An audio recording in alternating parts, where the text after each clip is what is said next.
أعوذ بالله من الشيطان الرجيم. نحن نقص عليك نبأهم بالحق إنهم فتية آمنوا بربهم وزدناهم هدى. صدق الله العلي العظيم.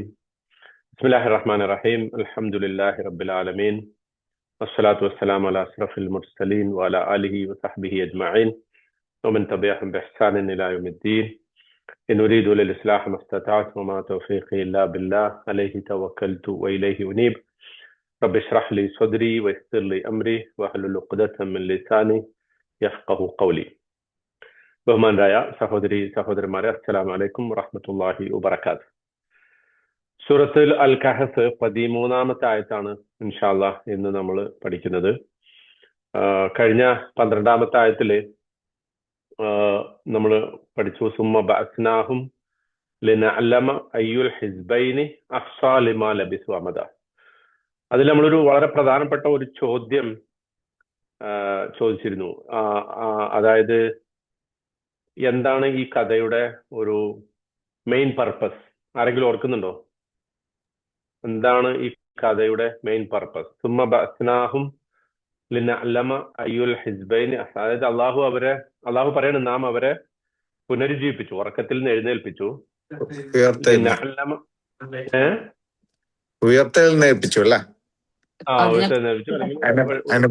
കഥയുടെ ഈ കഥ അള്ളാഹു പറയുന്നതിന്റെ മെയിൻ പർപ്പസ് അതിലുണ്ട് എന്ന് നമ്മൾ പറഞ്ഞു. എന്താണ്?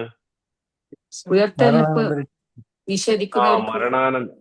അതെ, കറക്റ്റ്. മരണത്തിന് ശേഷമുള്ള ജീവിതത്തെ കുറിച്ചുള്ള ഒരു പാഠം. അപ്പോ ശരിക്കും ആ ആയത്തിന്റെ കഴിഞ്ഞ ആഴ്ച നമ്മൾ പഠിച്ച ആയത്തിന്റെ ഒരു പ്രധാനപ്പെട്ട വശം അള്ളാഹു പറയുന്നത് സുമ്മ ബഅസ്നാഹും, നാം അവരെ ഉറക്കത്തിൽ നിന്ന് എഴുന്നേൽപ്പിച്ചു. ലിനഅലമ അയ്യുൽ ഹിസ്ബൈനി അഹ്സാ ലിമാ ലബിസു അമദ. അവരുടെ കൂട്ടത്തിലുള്ള രണ്ട് വിഭാഗം. ആ രണ്ട് വിഭാഗത്തെ കുറിച്ച് പല അഭിപ്രായങ്ങളുണ്ട് അല്ലെ? ഒരുപാട് അഭിപ്രായങ്ങളുണ്ട്. നമ്മൾ അതൊക്കെ പറഞ്ഞു. പക്ഷെ പ്രധാനമായിട്ടും നമ്മൾ മുൻതൂക്കം കൊടുത്തൊരു അഭിപ്രായം, ആരാണ് ആ രണ്ട് വിഭാഗങ്ങള്? അവരിൽ തന്നെയുള്ള രണ്ട്. കറക്റ്റ്.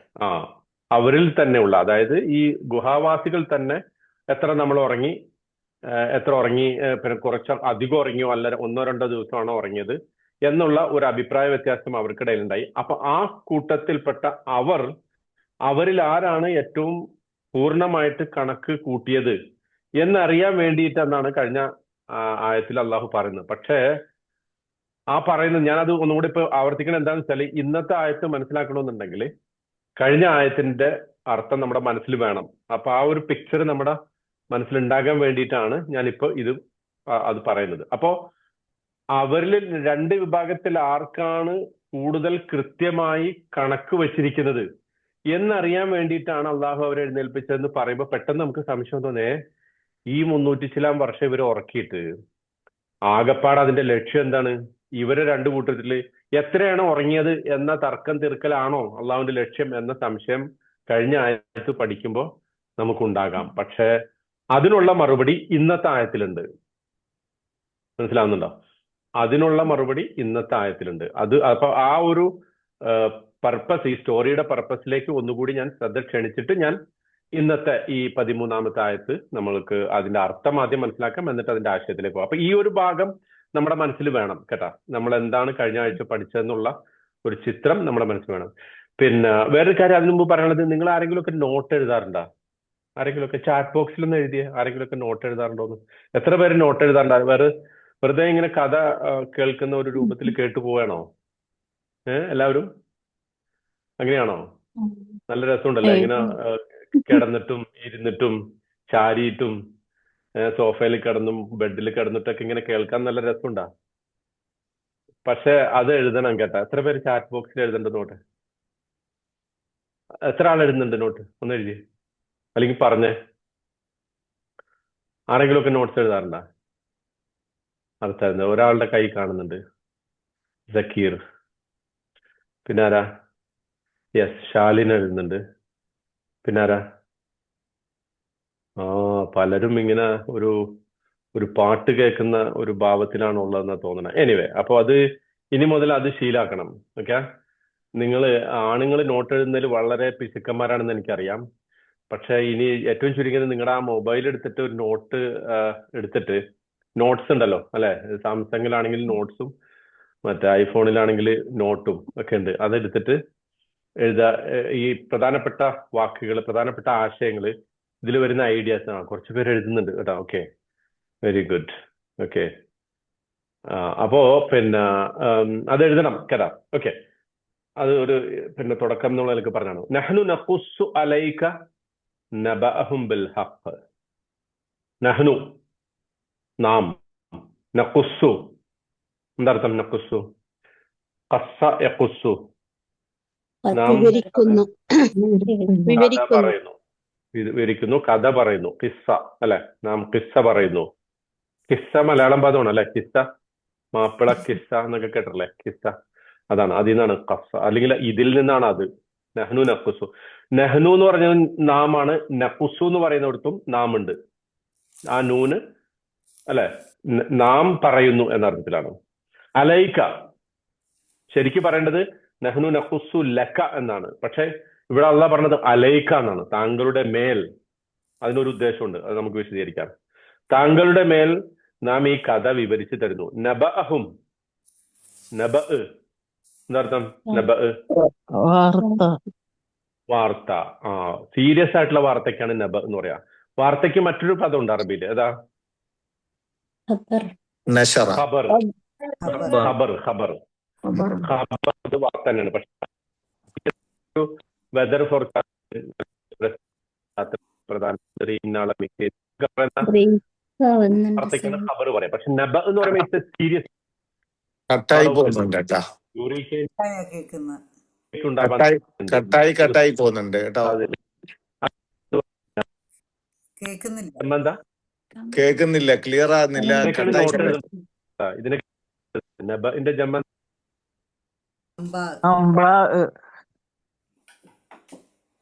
കേൾക്കുന്നില്ല, കിട്ടുമല്ലോ സൗണ്ട്. സൗണ്ട് ബ്രേക്ക് ആവുന്നുണ്ട്. സൗണ്ട് ക്ലിയർ അല്ല, ഇപ്പൊ കേൾക്കാമോ? ബ്രേക്ക് ആവുന്നുണ്ട്. ഒന്ന് പോസ്റ്റ് ചെയ്യൂ. ചെയ്യോ? ഓക്കെ. അപ്പോ നബ എന്ന് പറഞ്ഞാൽ എന്താ പറഞ്ഞത്? നബന്റെ അർത്ഥം ഒരു സീരിയസ് വാർത്ത. അൻബ ആണ് അതിന്റെ ജമ്മ്. ഖബറിന്റെ ജമ്മോ അഖ്ബാർ. അഖ്ബാർ. അഖ്ബാർ. അഖ്ബാർ എന്ന് പറയുമ്പോൾ ഒരു സാധാ വാർത്ത, അത്ര വലിയ പ്രാധാന്യമില്ലാത്ത വാർത്ത കേട്ടാ. ഓക്കെ. നഹ്നു നഖുസ്സു അലൈക നബഅഹും ബിൽ ഹഖ്. അവരുടെ സീരിയസ് ആയിട്ടുള്ള ഈ വളരെ പ്രധാനപ്പെട്ട ഈ കാര്യം, ഈ വാർത്ത നാം താങ്കളുടെ മേൽ താങ്കൾക്ക് അവതരിപ്പിച്ച് അല്ലെങ്കിൽ വിശദീകരിച്ച് തരുന്നു. ഇന്നഹും തീർച്ചയായും അവർ, ഫിതിയത്തുൻ അവർ യുവാക്കളാണ്. യുവാക്കളായിരുന്നു എന്നല്ല പറയുന്നത്, മറിച്ച് യുവാക്കളാകുന്നു എന്ന് പറഞ്ഞാൽ പ്രസന്റ് ടെൻസിലാണ് പറയുന്നത്. ഇന്നഹും ഫിതിയത്തുൻ അവർ യുവാക്കളാകുന്നു. ആമനു ബി റബ്ബിഹിം തങ്ങളുടെ നാഥനിൽ വിശ്വസിച്ച, തങ്ങളുടെ രക്ഷിതാവിൽ വിശ്വസിച്ച യുവാക്കളാകുന്നു അവർ. വസിദ്നാഹും ഹുദാ നാം അവർക്ക് സിദ്ന, സാദ യസീദു, അതിൽ നിന്നാണ് സിദ്ന വന്നത്. എന്താ അർത്ഥം? സാദ, സിയാദ, വർദ്ധിപ്പിച്ചു. വസിദ്നാഹും നാം അവർക്ക് വർദ്ധിപ്പിച്ചു കൊടുത്തു. ഹുദൻ, ഹുദൻ ഗൈഡൻസ്, സന്മാർഗം, സന്മാർഗം, നേരായ മാർഗം നാം അവർക്ക് വർദ്ധിപ്പിച്ചു കൊടുത്തു. ഓക്കെ. കേൾക്കുമ്പോൾ വളരെ സിമ്പിൾ ആയിട്ടുള്ള ഒരു സെന്റൻസ് ആണ്, പക്ഷെ അതിനൊരുപാട് മീനിങ് ഉണ്ട്. ഓക്കെ. ഇനി നമുക്കിതിന്റെ പിന്നെ ബ്രേക്കപ്പിലേക്ക് പോകാം. ഓരോ വാചകങ്ങളും അല്ലെങ്കിൽ ഓരോ വാക്കും അള്ളാഹു എന്താണ് ഉദ്ദേശിച്ചത് എന്നുള്ളതാണ്. അപ്പൊ ഇവിടെ നമ്മൾ ആദ്യം മനസ്സിലാക്കേണ്ടത് വെച്ചാല്, ഗുഹാവാസികളുടെ കഥ അന്ന് നിലവിൽ മക്കയില് വളരെ വ്യാപകമായിട്ട് പ്രചരിച്ചിരുന്നു പല രൂപത്തില്. അതുകൊണ്ട് തന്നെയാണ് ഈ കഥയെക്കുറിച്ച് ക്രിസ്ത്യാനികള് അല്ലെങ്കിൽ ജൂതന്മാര്, അഹ്ലു കിതാബുകാര് പ്രവാചകൻ സല്ലല്ലാഹു അലൈഹി വസല്ലമയോട് ചോദിക്കാൻ വേണ്ടിയിട്ട് പറഞ്ഞത്. അല്ല, ആരോട്? മുശ്രിക്കുകളോട് ചോദിക്കാൻ വേണ്ടി പറഞ്ഞു അല്ലെ. അപ്രത്യക്ഷരായ കുറച്ച് യുവാക്കളുടെ വർത്തമാനം എന്താണ് എന്നത് ചോദിക്കാൻ പറഞ്ഞിരുന്നു. അപ്പോ ആ കഥയില് അന്ന് അവിടെ പ്രചരിച്ച കഥകളിലൊക്കെ ഏറ്റവും പ്രധാനപ്പെട്ട പ്രശ്നം എന്താ? രണ്ട് പ്രശ്നമാണുള്ളത്. ഒന്ന്, ആ കഥയില് ഒരു കൃത്യത ഉണ്ടായിട്ടില്ല, ഒരു വ്യക്തത ഉണ്ടായിട്ടില്ല, ഒരു കറക്റ്റ് അല്ല. പല കഥകളുടെ പല വേർഷൻസ് ഇങ്ങനെ ഓടി നടക്കുന്നുണ്ട്, പരന്നു നടക്കുന്നുണ്ട്. ഒന്നത്. രണ്ട്, ഈ കഥ ഈ കഥയിൽ നിന്ന് നമുക്ക് എന്താണ് പാഠം?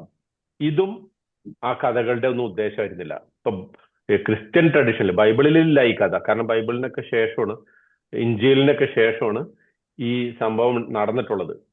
ഇവര് പിന്നെ ക്രിസ്ത്യാനികളുടെ പറച്ചിലനുസരിച്ച് ഇവർ യേശു ക്രിസ്തുവിൽ വിശ്വസിച്ചതിന്റെ പേരിലാണ്, അതായത് ഈസാ നബി, നമ്മുടെ വർത്താനം അനുസരിച്ച് ഈസാ നബിയിലും അള്ളാഹുവിലും, അതാണല്ലോ പിന്നെ ഇവിടെ പറയുന്നത് ആമനു ബി റബ്ബിഹിം. അതിനെ കുറിച്ച് ഞാൻ പറയാം. അപ്പം ആ രണ്ട് പ്രശ്നമാണ് ആ കഥക്കൊക്കെ ഉണ്ടായിരുന്നത്. ഒന്നെന്താണ്? രണ്ട് പ്രശ്നമാണ് ഉണ്ടായിരുന്നത് ആ കഥയ്ക്ക്. ഒന്നെന്താണ്? ആ കഥ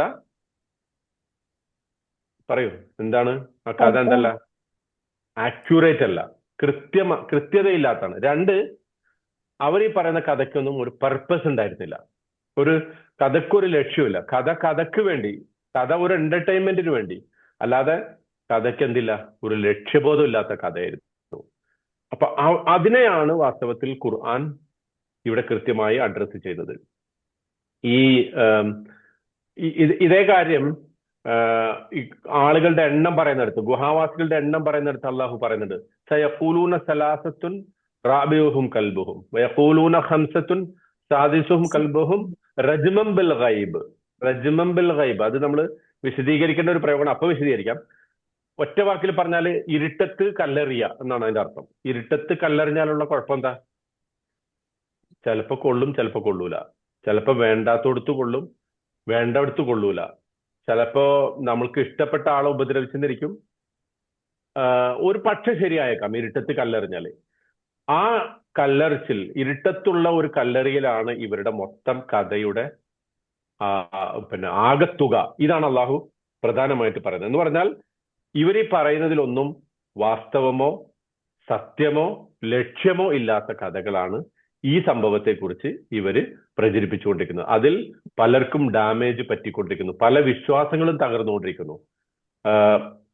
അതായത് ഈ യഥാർത്ഥത്തിൽ തന്നെ ഇവർ എവിടെയാണ് വിശ്വസിച്ചത്?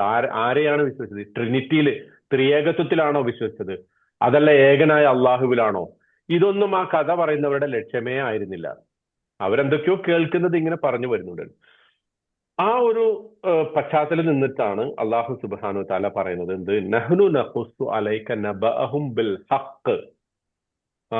ബിൽ ഹഖ് എന്ന് പറഞ്ഞാൽ സത്യസന്ധമായി, വാസ്തവത്തിൽ, വസ്തുനിഷ്ഠമായി, യഥാർത്ഥ ഉദ്ദേശ്യത്തോടുകൂടി, ലക്ഷ്യബോധത്തോടുകൂടി ഞാനിതാ താങ്കൾക്ക് താങ്കളുടെ മേൽ ഈ കഥ ഇങ്ങനെ വിശദീകരിച്ചു തരുന്നു. കേട്ടാ? അപ്പം ശരിക്കും എന്താണ് സംഭവിച്ചത് ഈ അപ്രത്യക്ഷനായ യുവാക്കളുടെ കാര്യത്തിൽ എന്ന് പറഞ്ഞാൽ അസ്ഹാബുൽ കഹ്ഫ്, ഗുഹാവാസികളുടെ കാര്യത്തിൽ ശരിക്കും എന്താണ് സംഭവിച്ചത്? What really happened? ഇത് ഞാനാണ് നിങ്ങൾക്ക് പറഞ്ഞു തരുന്നത് എന്നതാണ് അള്ളാഹു സുബ്ഹാനഹു വ തആല ഈ ആയത്തില് ഒന്നാമതായിട്ട് പിന്നെ വെളിപ്പെടുത്താൻ ആഗ്രഹിക്കുന്ന കാര്യം. അതും ഇതിന്റെ അപ്പുറത്തേക്ക് വേറൊരു സത്യമില്ല. This is the truth, this is the true story, this is the real story and this story has a purpose. ഇതാണ് യഥാർത്ഥ കഥ. ഈ കഥയ്ക്കൊരു ലക്ഷ്യമുണ്ട്. അതാണ് അള്ളാഹു സുബ്ഹാനഹു വ തആല പറഞ്ഞത്. കേട്ടോ? അപ്പം ഇതിനെക്കുറിച്ച് പിന്നെ പണ്ഡിതന്മാർ പറഞ്ഞിരിക്കുന്നത് ഈ 13-ാമത്തെ ആയത്ത് 12-ാമത്തെ ആയത്തിന്റെ ഒരു വിശദീകരണമാണ്. ഇസ്തിനാഫ് ബയാനി എന്നാണ് അവർ അതിനെക്കുറിച്ച് പറഞ്ഞത്. അതായത് 12-ാമത്തെ ആയത്തിനെ ക്ലാരിഫൈ ചെയ്യുന്ന ഒരായത്താണ് ഇത്. എന്ന് പറഞ്ഞാൽ നമ്മൾ 12-ാമത്തെ ആയത്തിൽ നമ്മൾ ഉന്നയിച്ച ചോദ്യം എന്താ? 12-ാമത്തെ ആയത്തിൽ ഞാൻ ഇതിന്റെ തുടക്കത്തിൽ പറഞ്ഞല്ലോ, എന്തായിരുന്നു ഉന്നയിച്ച ചോദ്യം? അള്ളാഹു അവരെ ഉറക്കത്തിൽ നിന്ന് എഴുന്നേൽപ്പിച്ചത് എന്തിനാണ്, അല്ലെ? ആ ചോദ്യം അങ്ങനെ ഉണ്ട്. അതിന്റെ ഒരു വിശദീകരണമായിക്കൊണ്ടാണ് അള്ളാഹു സുബ്ഹാനഹു വ തആല ഇവിടെ 13-ാമത്തെ ആയത്ത് പിന്നെ വിശദീകരിക്കുന്നത്. കേട്ടാ? ഈ കൃത്യമായ കണക്കും ഇവരെത്ര ഉറങ്ങി എന്നുള്ളതും ഇവരെത്ര പേരുണ്ടായിരുന്നുള്ളതും ഇങ്ങനെയുള്ള കഥയുടെ ഏറ്റവും പ്രധാനപ്പെട്ട സസ്പെൻസും അതിന്റെ വസ്തുതകളും ഒക്കെ ആർക്കാണ് അറിയാ? എനിക്കാണ് അറിയാ. നാമാണ് അത് താങ്കൾക്ക് പറഞ്ഞു തരുന്നത്. മനസ്സിലാവുന്നുണ്ടോ? അതാണ് ഇതിന്റെ ഏറ്റവും പ്രധാനപ്പെട്ട, ഈ ആയത്തിന്റെ ഏറ്റവും പ്രധാനപ്പെട്ട ഒരു ലക്ഷ്യം. ഓക്കെ, ഇനി ഖസ്സ യഖുസ്സു, ആ പദം, അതിന്റെ ഒരു റൂട്ട് നമുക്ക് നോക്കാം. കസസ, ശരിക്ക് ക സ്വ സ, അതാണ് കസ ആയിട്ട് മാറുന്നത്. ശരിക്കും അതിന്റെ അർത്ഥം, കസസ എന്ന് പറഞ്ഞ അതിന്റെ അർത്ഥം ഒരു സംഗതിയെ സ്റ്റെപ്പ് ബൈ സ്റ്റെപ്പ് ആയിട്ട് പിന്തുടരുക. അതിനാണ് എന്ത് പറയാ? കസസ എന്ന് പറയാ. സ്റ്റെപ്പ് ബൈ സ്റ്റെപ്പ് ആയിട്ട് ഒരു സംഗതിയെ പിന്തുടരുക. To follow precisely and step by step. ഒരു സംഗതിയെ കൃത്യമായി പിന്തുടരുക, സ്റ്റെപ്പ് ബൈ സ്റ്റെപ്പ് ആയിട്ട് പിന്തുടരുക. നോട്ട് എഴുതുന്നവർക്ക് അങ്ങനെ എഴുതാം കേട്ടാ. ഇപ്പോ ഇതേ സൂറത്തില് മൂസാ നബി അലൈഹി സ്വലാമയും ഖിദറും തമ്മിലുള്ള സംഭവത്തില് ഫർത്തദ്ദ അല ആസാരിഹിമ ഖസസ എന്ന് പറയുന്നുണ്ട്. എന്താ സംഭവം? ആർക്കെങ്കിലും ഓർക്കുന്നുണ്ടോ? ആരെങ്കിലും സൂറത്തുൽ കഹ്ഫ് നേരത്തെ പഠിച്ചവരോ അല്ലെങ്കിൽ മനസ്സിലാക്കിയ കഥ മനസ്സിലാക്കിയവരോ ഉണ്ടോ? ഫർത്തദ്ദ അല ആസാരിഹിമ ഖസസ. മൂസാ നബിയും ഫത്ത, ഒരു യുവാവും കൂടി ഈ ഖിദറിനെ അന്വേഷിച്ച് പോവാണ് അല്ലെ. അന്വേഷിച്ച് പോകുമ്പോൾ അവരുടെ അടുത്ത് എന്തുണ്ടായിരുന്നു? ഒരു മത്സ്യം ഉണ്ടായിരുന്നു. ആ മത്സ്യത്തെ വേവിച്ച് തിന്നാൻ വേണ്ടിയിട്ടാണ് ആ മത്സ്യത്തെ കയ്യിൽ പിടിച്ചിട്ടുള്ളത്. പക്ഷേ അള്ളാഹു മൂസാ നബിക്ക് ഒരു അടയാളം കൊടുത്തത് ആ മത്സ്യം എവിടെ നഷ്ടപ്പെട്ടു പോകുന്നോ അവിടെയാണ് ഖിദർ ഉണ്ടാവുക എന്നുള്ളതാണ്.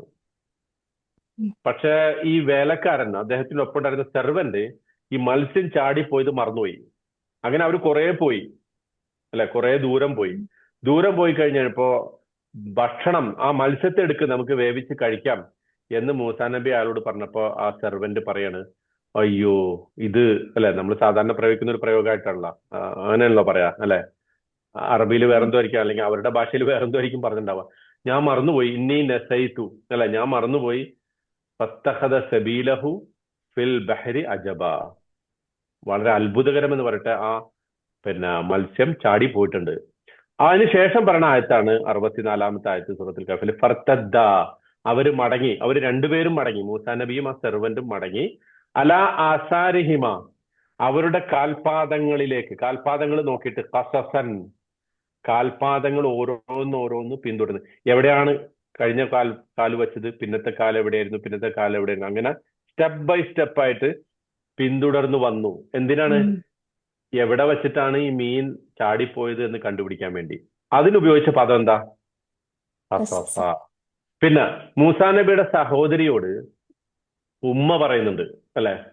മൂസാ നബിനെ പുഴയിൽ ഒഴുക്കി വിട്ടിട്ട് സഹോദരിയോട് എന്താ പറയുന്ന? ഖുസ്സീഹി അല്ലെ, ഖുസ്സീഹി, മോളെ നീ ആ ബാസ്ക്കറ്റിനെ, മകനെ ഒഴുക്കി വിട്ട ബാസ്ക്കറ്റിനെ പിന്തുടരണം. ഖുസ്സീഹി എന്നാണ് അതിന് ഉപയോഗിച്ച പദം. എന്ന് പറഞ്ഞാൽ എന്താ? സ്റ്റെപ്പ് ബൈ സ്റ്റെപ്പ് ആയിട്ട് എവിടേക്കാണ് ആ ബാസ്ക്കറ്റ് പോകുന്നത് അതിന്റെ പിന്നാലെ പോകണം എന്ന് പറഞ്ഞിട്ട് അതിനുപയോഗിച്ച പദം എന്താ? ഖുസ്സീഹി. അതും ഈ പദത്തിൽ നിന്നാണ്. പിന്നെ എന്തുകൊണ്ടാണ് കഥയ്ക്ക് ഖിസ്സ എന്ന പേര് വരാൻ കാരണം? കഥ എന്ന് പറഞ്ഞാൽ എന്താ? സ്റ്റോറി എന്ന് പറഞ്ഞാൽ എന്താ? നമ്മളിങ്ങനെ ഒരു സീൻ പറഞ്ഞ് പിന്നെ അടുത്ത സീൻ പറഞ്ഞ് പിന്നെ അടുത്ത സീൻ അങ്ങനെയല്ലേ പോവാ കഥ പറയുമ്പോ അല്ലെ? സീൻസിലാണ്, സ്റ്റോറീസ് ഇൻ സീൻ. അത് സ്റ്റെപ്പ് ബൈ സ്റ്റെപ്പ് ആണ്. അതുകൊണ്ടാണ് കഥയ്ക്ക് ഖിസ്സ എന്ന് പറഞ്ഞത്. അപ്പൊ അറബി, എന്തുകൊണ്ട് അള്ളാഹു അറബി ഭാഷയെ ഖുർആൻ പഠിപ്പിക്കാൻ തെരഞ്ഞെടുത്തു എന്ന് ചോദിച്ചാൽ അതിലൊക്കെ ഇതുണ്ട്. അത് ഈ പറഞ്ഞതൊക്കെ അതില് നമുക്കതിൽ നിന്ന് മനസ്സിലാവും. കാരണം ഒരു പദം രൂപപ്പെട്ടു വന്ന ഒരു രീതിയെ കുറിച്ച് ഇത്രയും വേറൊരു ഭാഷയ്ക്കും ഉണ്ടാവില്ല. നമ്മളിപ്പോ എന്താ സ്റ്റോറിക്ക് എന്താ ഒറിജിൻ, ആ സ്റ്റോറിയുടെ റൂട്ട് എന്താ, അങ്ങനെയൊന്നും നമുക്ക് തിരിയൂല അല്ലെ. അപ്പം പക്ഷെ അറബി ഭാഷയിൽ അങ്ങനെയല്ല. ആ പദം വന്ന ഒരു റൂട്ട് ഉണ്ടാവും. ആ റൂട്ട് നമ്മൾ എവിടെയൊക്കെ അപ്ലൈ ചെയ്യുന്നോ അവിടെയൊക്കെ അതിന്റെ ആ പദത്തിന്റെ അതേ മീനിങ് നമുക്ക് കിട്ടും. പിന്നെ ഖിസാസ് നോക്കൂ. ഖിസാസ് എന്താ? ഖിസാസ് എന്ന് പറഞ്ഞാലേ കേട്ടിട്ടുണ്ടോ? ഖിസാസ് പ്രതിക്രിയ, റിവഞ്ചിൽ എന്താണ് ഈ പറഞ്ഞ മീനിങ് ഉള്ളത്? റിവഞ്ച് എന്ന് പറഞ്ഞാൽ എന്താ? ഇസ്ലാമിലെ ഖിസാസ് എന്ന് പറഞ്ഞാൽ എന്താ? കണ്ണിന് കണ്ണ്, കണ്ണിന് കണ്ണ്, മൂക്കിന് മൂക്ക് അല്ലെ, കാതിന് കാത്. അങ്ങനെയാണ്. ഒരാള് കൊന്നാൽ മറ്റൊരാളെ കൊല്ലണം പകരം. അതായത് ഒരു ക്രിയം സംഭവിച്ചു, അതിനെ തുടർന്ന് മറ്റൊന്ന് സംഭവിക്കുന്നു, സ്റ്റെപ്പ് ബൈ സ്റ്റെപ്പ്. കേട്ടാ ആ മീനിങ്ങിന്റെ? ഖിസാസ് എന്നുള്ള പദം വന്ന ഒരു റൂട്ട് കാണുന്നുണ്ടോ? സ്റ്റെപ്പ് ബൈ സ്റ്റെപ്പ് എന്നുള്ള, to follow precisely and step by step. അതെല്ലായിടത്തും ഉണ്ട്. കഥയിലുണ്ട്, പ്രതിക്രിയയിലുണ്ട്, ഈ പറഞ്ഞ പോലെ പറച്ചിലുണ്ട്. നോക്കിയേ, അപ്പൊ ആ വാക്കിന്റെ ഒരു പരപ്പ് നോക്കൂ, ആഴവും പരപ്പ് നോക്കൂ. മലയാളത്തിൽ പ്രതിക്രിയയും കഥയും പ്രതിക്രിയയും തമ്മിൽ മലയാളത്തിൽ എന്ത് ബന്ധമുള്ള? സ്റ്റോറി റിവഞ്ച് ഇംഗ്ലീഷിൽ എന്ത് ബന്ധമുള്ളത്? പക്ഷെ അറബിയിൽ അതിനൊരു ബന്ധമുണ്ട്. കാണുന്നുണ്ടോ? ആ ബന്ധം നമുക്ക് മനസ്സിലാക്കാൻ സാധിക്കുന്നുണ്ടോ? C the beauty of that language, beauty of each and every word. അതാണ് നമ്മളിവിടെ മനസ്സിലാക്കേണ്ടത്. ഓക്കെ, ഇനി ബാർബർ എന്ന് പറയും കസ്സാസ് എന്ന്, മുടി വെട്ടണ ആള്. കത്രിയൊക്കെ എന്താ അറബി പറയാ? മെക്കസ്, സിസേഴ്സ്. മുടി വെട്ടുന്ന ആള് കസ്സാസ്. ബാർബർ എന്താ ചെയ്യണ? സ്റ്റെപ്പ് ബൈ സ്റ്റെപ്പ് ആയിട്ടല്ലേ വെട്ടുക, അല്ലെ? മുടി വെട്ടുമ്പോ ഒരെണ്ണം വെട്ടും, പിന്നെ അതിന്റെ അടുത്ത് വെട്ടും. അല്ലാതെ വെട്ടിയാലോ നമ്മൾ അയാളുടെ തല വെട്ടും, അല്ലെ? സ്റ്റെപ്പ് ബൈ സ്റ്റെപ്പ് അല്ലാതെയാണ് നമ്മുടെ തലമുടി മുറിക്കണമെങ്കിൽ നമ്മൾ അയാളുടെ തല വെട്ടും. അങ്ങനെയാണ് എന്ന് വെച്ചാൽ. അതുകൊണ്ട് അപ്പൊ ആ ഒരു ബാർബർ എന്നുള്ള പേര് പോലും കസ്സാസ് എന്ന പദവുമായി ഇത്രയും ആ follow precisely and step by step എന്ന പദത്തെ അത്രത്തോളം അറബി ഭാഷയിൽ അത് ചേർന്നിരിക്കുന്നു എന്നർത്ഥം. അപ്പോ നഖുസ്സു നാം ഇങ്ങനെ ഈ കഥ വിശദീകരിച്ചു വരുന്നു, സ്റ്റെപ്പ് ബൈ സ്റ്റെപ്പ് ആയിട്ട് എന്തൊക്കെയാണ് നടന്നത് എന്നത് നാം വിശദീകരിച്ചു വരുന്നു എന്നാണ് അള്ളാഹു ഈ ഖസ്സ യഖുസ്സു എന്ന് പറയുമ്പോൾ ഉദ്ദേശിക്കുന്നത്. ഇനി നബഇനെ കുറിച്ച് നമ്മൾ പറഞ്ഞു. നബഇന്റെ ശരിക്കുള്ള അർത്ഥം coming from one place to another എന്നാണ്. ഒരു സ്ഥലത്ത് നിന്ന് വന്ന് വേറൊരു സ്ഥലത്തേക്ക് പോവുക, അല്ലെങ്കിൽ ഒരു സ്ഥലത്ത് നിന്ന് വേറൊരു സ്ഥലത്തേക്ക് വരിക. അതിനാണ് എന്ത് പറയാ? നബഅ എന്ന് പറഞ്ഞാൽ അതിന്റെ അർത്ഥം അതാണ്. നാബി എന്ന് പറയും ഒരു ആള് ഒരു പ്രദേശത്ത് നിന്ന് മറ്റൊരു പ്രദേശത്തേക്ക് പോകുന്ന ആൾക്ക് പറയും എന്ത്? നാബി. നബഅ എന്ന പദത്തിന്റെ ഇസ്മു ഫാഇല്, ഫഅല ഫാഇല് പോലെ, ജലസ ജാലിസ് പോലെ, ഖാമ ഖായിമു പോലെ, നാബി. ഇനി ഈ എന്തുകൊണ്ടായിരിക്കും അപ്പൊ നബഇന് വാർത്ത എന്നുള്ള പേര് വന്നത്? വാർത്ത എന്ന് പറഞ്ഞ സാധനം എന്താ? ഒരു പ്രദേശത്ത് നിന്ന് മറ്റൊരു പ്രദേശത്തേക്ക് സഞ്ചരിക്കുന്നല്ലേ വാർത്ത, അല്ലെ? ഒരു സംഭവം ഇവിടെ നടന്നു, അത് ടി-വിയിൽ ബ്രോഡ്കാസ്റ്റ് ചെയ്യുമ്പോൾ അതെന്താ സംഭവിക്കുന്നത്? ഒരു പ്രദേശത്തേക്കല്ല, വേറെ ഒരുപാട് പ്രദേശത്തേക്ക് സഞ്ചരിക്കണം. പെട്ടെന്ന് സ്പ്രെഡ് ചെയ്ത സാധനമാണ് എന്ത്? ന്യൂസ്. അതും സീരിയസ് വാർത്തയാണെങ്കിലോ വളരെ പെട്ടെന്ന് പരക്കും. അപ്പൊ നോക്കൂ, വാർത്ത എന്ന് ആ പദം വരാൻ കാരണം ഈ ഒരു മീനിങ്ങിൽ നിന്നാണ്. എന്ത്? To come from one place to another, ഒരു സ്ഥലത്ത് നിന്ന് മറ്റൊരു സ്ഥലത്തേക്ക് വരിക. ഓക്കെ, അതിൽ നിന്നാണ് നബി ഉള്ളത്. നബി അല്ലെ? നബി സല്ലല്ലാഹു അലൈഹി വസല്ലം എന്ന് നമ്മൾ പറയുന്നില്ലേ നബി. എന്താ ചെയ്യുന്ന നബി? നബി സല്ലല്ലാഹു അലൈഹി വസല്ലം നമുക്കൊരു വളരെ സീരിയസ് ആയിട്ടുള്ള ഒരു വാർത്ത പറഞ്ഞു തരാണ്. എന്താണ് ആ സീരിയസ്നെസ്? ഈ ലോകത്ത് നിങ്ങൾ നന്മ ചെയ്താൽ നിങ്ങൾക്ക് സ്വർഗം, അള്ളാഹുവാണ് നിങ്ങളുടെ രക്ഷിതാവ്. അതിനേക്കാൾ സീരിയസ് ആയിട്ടുള്ള ഒരു വേറൊരു വാർത്ത ഉണ്ടോ? ഇനി നന്മ ചെയ്യാതെയാണ് നിങ്ങൾ മരിച്ചു പോകുന്നതെങ്കിൽ, അള്ളാഹുൽ വിശ്വസിക്കാതെയാണ് മരിച്ചു പോകുന്നതെങ്കിൽ ഗുരുതരമായ അനന്തരഫലം നിങ്ങളെ കാത്തിരിക്കുന്നു. താക്കീതാണ്. അതുകൊണ്ടാണ് നബിക്ക് നബി എന്ന പേര് വരുന്നത്. മനസ്സിലാവുന്നുണ്ടോ? നബി കേട്ടാ. ഓക്കെ, ശരിക്ക് വേറൊരു ഇൻഫർമേഷൻ പറയുന്നതിന് അറബി പറയാ മുമ്പ് എന്നാ പറയാ. മുമ്പ് മുമ്പ് എന്നുള്ള പദത്തിന്റെ ഇസ്മു ഫായിലായിട്ട് മുമ്പ് പറയും. പക്ഷെ നബഅ എന്ന് പറയുമ്പോൾ അതിന് ആ സീരിയസ്നെസ് ഉണ്ട്, എന്നല്ല ഒരു തുടർച്ചയുണ്ട്. പ്രവാചകൻ സല്ലല്ലാഹു അലൈഹി വസല്ലം ഒരു വാർത്ത ഒരു പ്രാവശ്യം പറഞ്ഞിട്ട് മിണ്ടാതിരിക്കല്ലോ, നിരന്തരം പറഞ്ഞുകൊണ്ടിരിക്കണം, അല്ലെ? ഉറക്കത്തിലും പറയാണ്. പ്രവാചകന്റെ ഉറക്കം പോലും നമുക്ക് എന്താണ്? താക്കീതാണ്. പ്രവാചകന്റെ ഉണർച്ച താക്കീതാണ്. അദ്ദേഹത്തിന്റെ കുടുംബജീവിതം നമുക്കൊരു സൂചനയാണ്, വാർത്തയാണ്, നബിയാണ്. അപ്പൊ അങ്ങനെ നിരന്തരം പറഞ്ഞുകൊണ്ടിരിക്കുന്ന ഒരു മീനിങ് എന്തിനുണ്ട്? നബിയുണ്ട്. മുൻപ് എന്ന് പറയുമ്പോൾ ഒരു വാർത്ത കൊണ്ടുവന്നിട്ട് പെട്ടെന്ന് പറഞ്ഞു പോകുന്നു, ഒരു ഇൻഫർമേഷൻ പാസ് ചെയ്ത് പോകുന്നു, അത്രേ അർത്ഥമുള്ളൂ. ഓക്കെ, നബഉം ഖബറും തമ്മിലുള്ള വ്യത്യാസം ഞാൻ പറയുന്നത്. ഖബർ എന്ന് പറഞ്ഞ ഒരു ജനറൽ ന്യൂസ് ആണ്, നബ എന്ന് പറയുമ്പോൾ അതൊരു സീരിയസ് ന്യൂസ് ആണ് കേട്ടാ. ഓക്കെ, മാത്രമല്ല നബഇന് എന്തുണ്ട്? ഒരു ഗ്രേറ്റ് ബെനിഫിറ്റ് ഉണ്ട്, ഒരു വലിയ പ്രയോജനമുണ്ട്. ആ വാർത്ത അറിഞ്ഞാൽ പ്രയോജനമുണ്ട്. അതായത് ഒരു എർത്ത്ക്വേക്ക് വരാൻ പോകുന്നു, ഒരു സുനാമി വരാൻ പോകുന്നു എന്ന് അറിഞ്ഞാലുള്ള പ്രയോജനം എന്താ? പെട്ടെന്ന് തന്നെ ബീച്ചിൽ നിന്നുള്ള കുടയും ഒക്കെ മടക്കിയിട്ട് രക്ഷപ്പെടാം. മനസ്സിലായോ? ഒരു വെള്ളപ്പൊക്കം വരാൻ പോകുന്നു, ഒരു ഇവാക്യുവേഷൻ നോട്ടീസ് ഉണ്ട്. അതാണ് പ്രവാചകന്മാര് ചെയ്യുന്നത്. നിങ്ങളിപ്പോ അള്ളാഹുവിൽ വിശ്വസിക്കുകയാണെങ്കിൽ രക്ഷപ്പെടാം, നാളെ പരലോകത്ത് രക്ഷപ്പെടാം എന്ന് പറഞ്ഞാൽ വലിയ ബെനിഫിറ്റ് ആണ് അതിന്.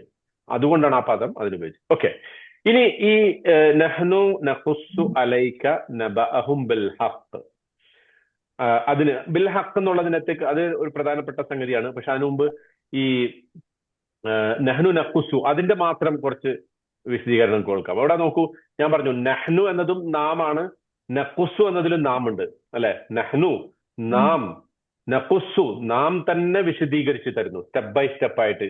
നബഅഹും അവരുടെ ഈ വലിയ വർത്തമാനം, ഈ സീരിയസ് ആയിട്ടുള്ള ഈ വർത്തമാനം, ഇത് നിങ്ങൾ കേട്ട് കഴിഞ്ഞാൽ നിങ്ങൾക്ക് ഇതിൽ ബെനിഫിറ്റ് ഉണ്ട്. ഈ കഥ നിങ്ങൾ കേട്ടാൽ, നാം വിശദീകരിച്ചു തരുന്ന ഈ കഥ നിങ്ങൾ കേട്ടാൽ നിങ്ങൾക്ക് ബെനിഫിറ്റ് ഉണ്ട്, നിങ്ങൾക്ക് അതിൻ്റെ അകത്ത് ഒരുപാട് ഗുണങ്ങളുണ്ട് എന്ന് അള്ളാഹു പറയുന്നു. അപ്പൊ അവിടെ എന്തിനാണ് ഈ അള്ളാഹു നാം എന്ന് 2 പ്രാവശ്യം പറഞ്ഞത്? അതിനൊരു ഒരു ഉദാഹരണം ഞാൻ പറയാം. ആ ഉദാഹരണം പറഞ്ഞ വേഗം മനസ്സിലാൻ വേണ്ടി പറയാം കേട്ടോ. ഞാൻ അങ്ങനെ സിനിമയൊന്നും വല്ലാതെ കാണുന്ന ആളല്ല. പക്ഷെ ചില ആളുകൾ സിനിമ കാണുന്നത് സിനിമയുടെ കഥയൊന്നും കേട്ടിട്ടായിരിക്കൂല. പിന്നെയോ, പിന്നെ എന്തായിരിക്കും അവരുടെ ഉദ്ദേശം? അതോടൊപ്പം അതിലൊരാളുണ്ടാവും അല്ലെ, ഒരു സ്റ്റാർ ഉണ്ടാവും അല്ലെ. ആ സ്റ്റാർ എന്ത് കാണിച്ചാലും ഇവർക്ക് ഇഷ്ടമായിരിക്കും. അങ്ങനെ സിനിമ കാണാൻ പോണ ആളുകളില്ലേ? ഉണ്ടാ? ഉണ്ട്. അതായത് താരരാജാക്കന്മാരുടെ ഫാൻസ് അസോസിയേഷനുകൾ, അവർക്ക് ആ താരരാജാവ് ഉണ്ടായാൽ മതി, സൂപ്പർ സ്റ്റാർ ഉണ്ടായാൽ മതി, മെഗാ സ്റ്റാർ ഉണ്ടായാൽ അവർ ആ സിനിമ എത്ര പൈസ കൊടുത്തിട്ടാണെങ്കിലും, എത്ര നേരം ക്യൂ നിന്നിട്ടാണെങ്കിലും, ഏത് പാതിരാത്രി ഇടിച്ചു കയറിയിട്ടാണെങ്കിലും അത് ആദ്യത്തെ ഷോ തന്നെ കണ്ടിരിക്കും. കാരണം എന്താ? ആ സ്റ്റാർ അവിടെ ഉണ്ട്. ഇവിടെ അള്ളാഹു പറയാണ്, ഈ കഥ നിങ്ങൾ കേൾക്കേണ്ടതിന്റെ അടിസ്ഥാന കാരണം നഹ്നു നഖുസ്സു, നാമാണ് പറയുന്നത്. സ്റ്റോറി ടെല്ലറിനാണ് ഇമ്പോർട്ടന്റ്, സ്റ്റോറിക്കല്ല ഇമ്പോർട്ടൻസ്. ഈ കഥ പറഞ്ഞു തരുന്നത് ആരാ? നാം പറഞ്ഞു തരുന്നു. അതിൽ നിങ്ങൾക്ക് പാഠമുണ്ട്. ഏറ്റവും നല്ല കഥ പറച്ചിലുകാരൻ കഥ പറയുമ്പോൾ, പണ്ടൊക്കെ ഈ കഥാപ്രസംഗം അല്ലെ, ഇത്തിരി പ്രായമായവർക്കൊക്കെ അറിയാം, ഈ സാംബശിവന്റെ കഥാപ്രസംഗമൊക്കെ കേൾക്കാനായിട്ട് പണ്ട് ആളുകൾ. ഇന്നിപ്പോ ആ കഥാപ്രസംഗം എന്ന് പറഞ്ഞ സാധനം തന്നെ ഇല്ലാതായിരിക്കുന്നു. പക്ഷെ അയാള് കഥ പറയുമ്പോ, ഇപ്പം ടോൾസ്റ്റോയുടെ അന്നാ കരനീനെയൊക്കെ എടുത്തിട്ട് മൂപ്പരിങ്ങോട്ട് കഥ പറഞ്ഞാലുണ്ടല്ലോ, പണ്ടത്തെ കാലത്ത് ആളുകൾ അതിലിങ്ങനെ തരിച്ചു നിൽക്കും അല്ലെ. റിജാൽ സാഹിബിനൊക്കെ ഓർമ്മ ഉണ്ടാവും അല്ലെ. അങ്ങനത്തെ കഥാപ്രസംഗങ്ങളുണ്ട്. അപ്പോ ചിലര് കഥ പറയുമ്പോ ആ കഥയ്ക്കൊരു പൊടിപ്പും തൊങ്ങലൊക്കെ ഉണ്ട്. അവിടെയാണ് വ്യത്യാസം. മനുഷ്യന്മാര് കഥ പറയുമ്പോ ആ കഥക്ക് എന്തുണ്ടാവും? പൊടിപ്പും തൊങ്ങലുണ്ടാവും. പക്ഷെ അള്ളാഹ് കഥ പറയുമ്പോഴോ അതിന് പൊടിപ്പും തൊങ്ങലുണ്ടാവും. ബിൽ ഹഖ് നഹ്നു നഖുസ്സു അലൈക നബഅഹും ബിൽ ഹഖ്. അപ്പൊ അതിനകത്തേക്ക് ഞാൻ വരാം. ഹക്ക് എന്നുള്ള അത് ഒരുപാട് വിശദീകരിക്കേണ്ട സംഗതിയാണ്. പക്ഷെ ഈ നഹ്നു നഖുസ്സു, നാം തന്നെയാണ് ഈ കഥ പറയുന്നത് എന്ന് അള്ളാഹു പറയുമ്പോ അതുകൊണ്ട് ഉദ്ദേശിക്കുന്നത് ഈ സ്റ്റോറി ടെല്ലർക്ക് ഈ കഥ ഞാനാണ് പറയുന്നത് എന്നതുകൊണ്ട് അതിനെന്തുണ്ട്? വളരെ പ്രധാനപ്പെട്ട ഒരു പാഠം അതിലുണ്ട് കേട്ടോ. ഓക്കെ, ഇത് ഞാൻ നേരത്തെ പറഞ്ഞല്ലോ. എന്തുകൊണ്ട് നാം പറയുന്നു? ഇത് നാം ഒരു ആക്യുറേറ്റ് ആയിട്ട് പറയുന്നു, വിത്ത് എ പർപ്പസ്. അള്ളാഹു ഏത് കഥ ഖുർആനിൽ പറഞ്ഞിട്ടുണ്ടോ ആ കഥയ്ക്കൊക്കെ എന്തുണ്ട്? ഈ 2 ഘടകങ്ങൾ അതിലേക്ക് ഉണ്ടാവും. എന്തൊക്കെയാണ് അത്? ഒന്ന്, ശരിക്ക് മനസ്സിൽ ഉറപ്പിക്കാൻ വേണ്ടിയിട്ടാണ് ഞാൻ ചോദിക്കുന്നത് കേട്ടോ. എന്തൊക്കെയാണ് അത്? ഒന്ന്, ആക്യുറസി, കൃത്യതയാണ്. രണ്ടാമത്തത് പർപ്പസ്, ഒരു ലക്ഷ്യം ഉണ്ടാവും. കൃത്യത ഉണ്ടാവും, ഫാക്ച്വൽ ആയിരിക്കും, പ്ലസ് പർപ്പസ്ഫുൾ ആയിരിക്കും.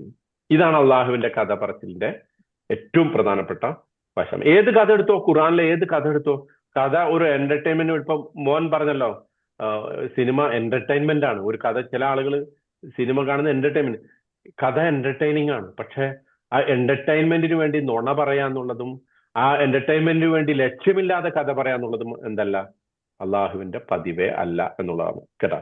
ഓക്കെ, അള്ളാഹുവാണ് ഏറ്റവും നല്ല story teller. With a great purpose he's telling the story. പിന്നെ അലൈക്ക എന്ന് നമ്മൾ പറഞ്ഞു, ലക്ക എന്നാണ് പറയേണ്ടിരുന്നത് അല്ലെ. നഹ്നു നഖുസ്സു ലക്ക, അങ്ങനെയാണല്ലോ. I am telling the story to you അല്ലെ. I am telling you the story എന്നല്ലേ പറയേണ്ടത്. ആ ലക്ക എന്നുള്ളത് ഉപയോഗിക്കുന്നതിന് പകരം അലൈക്ക, നിന്നോട് എന്നതിന് പകരം നിന്റെ മേൽ ഈ കഥ പറയുന്നു.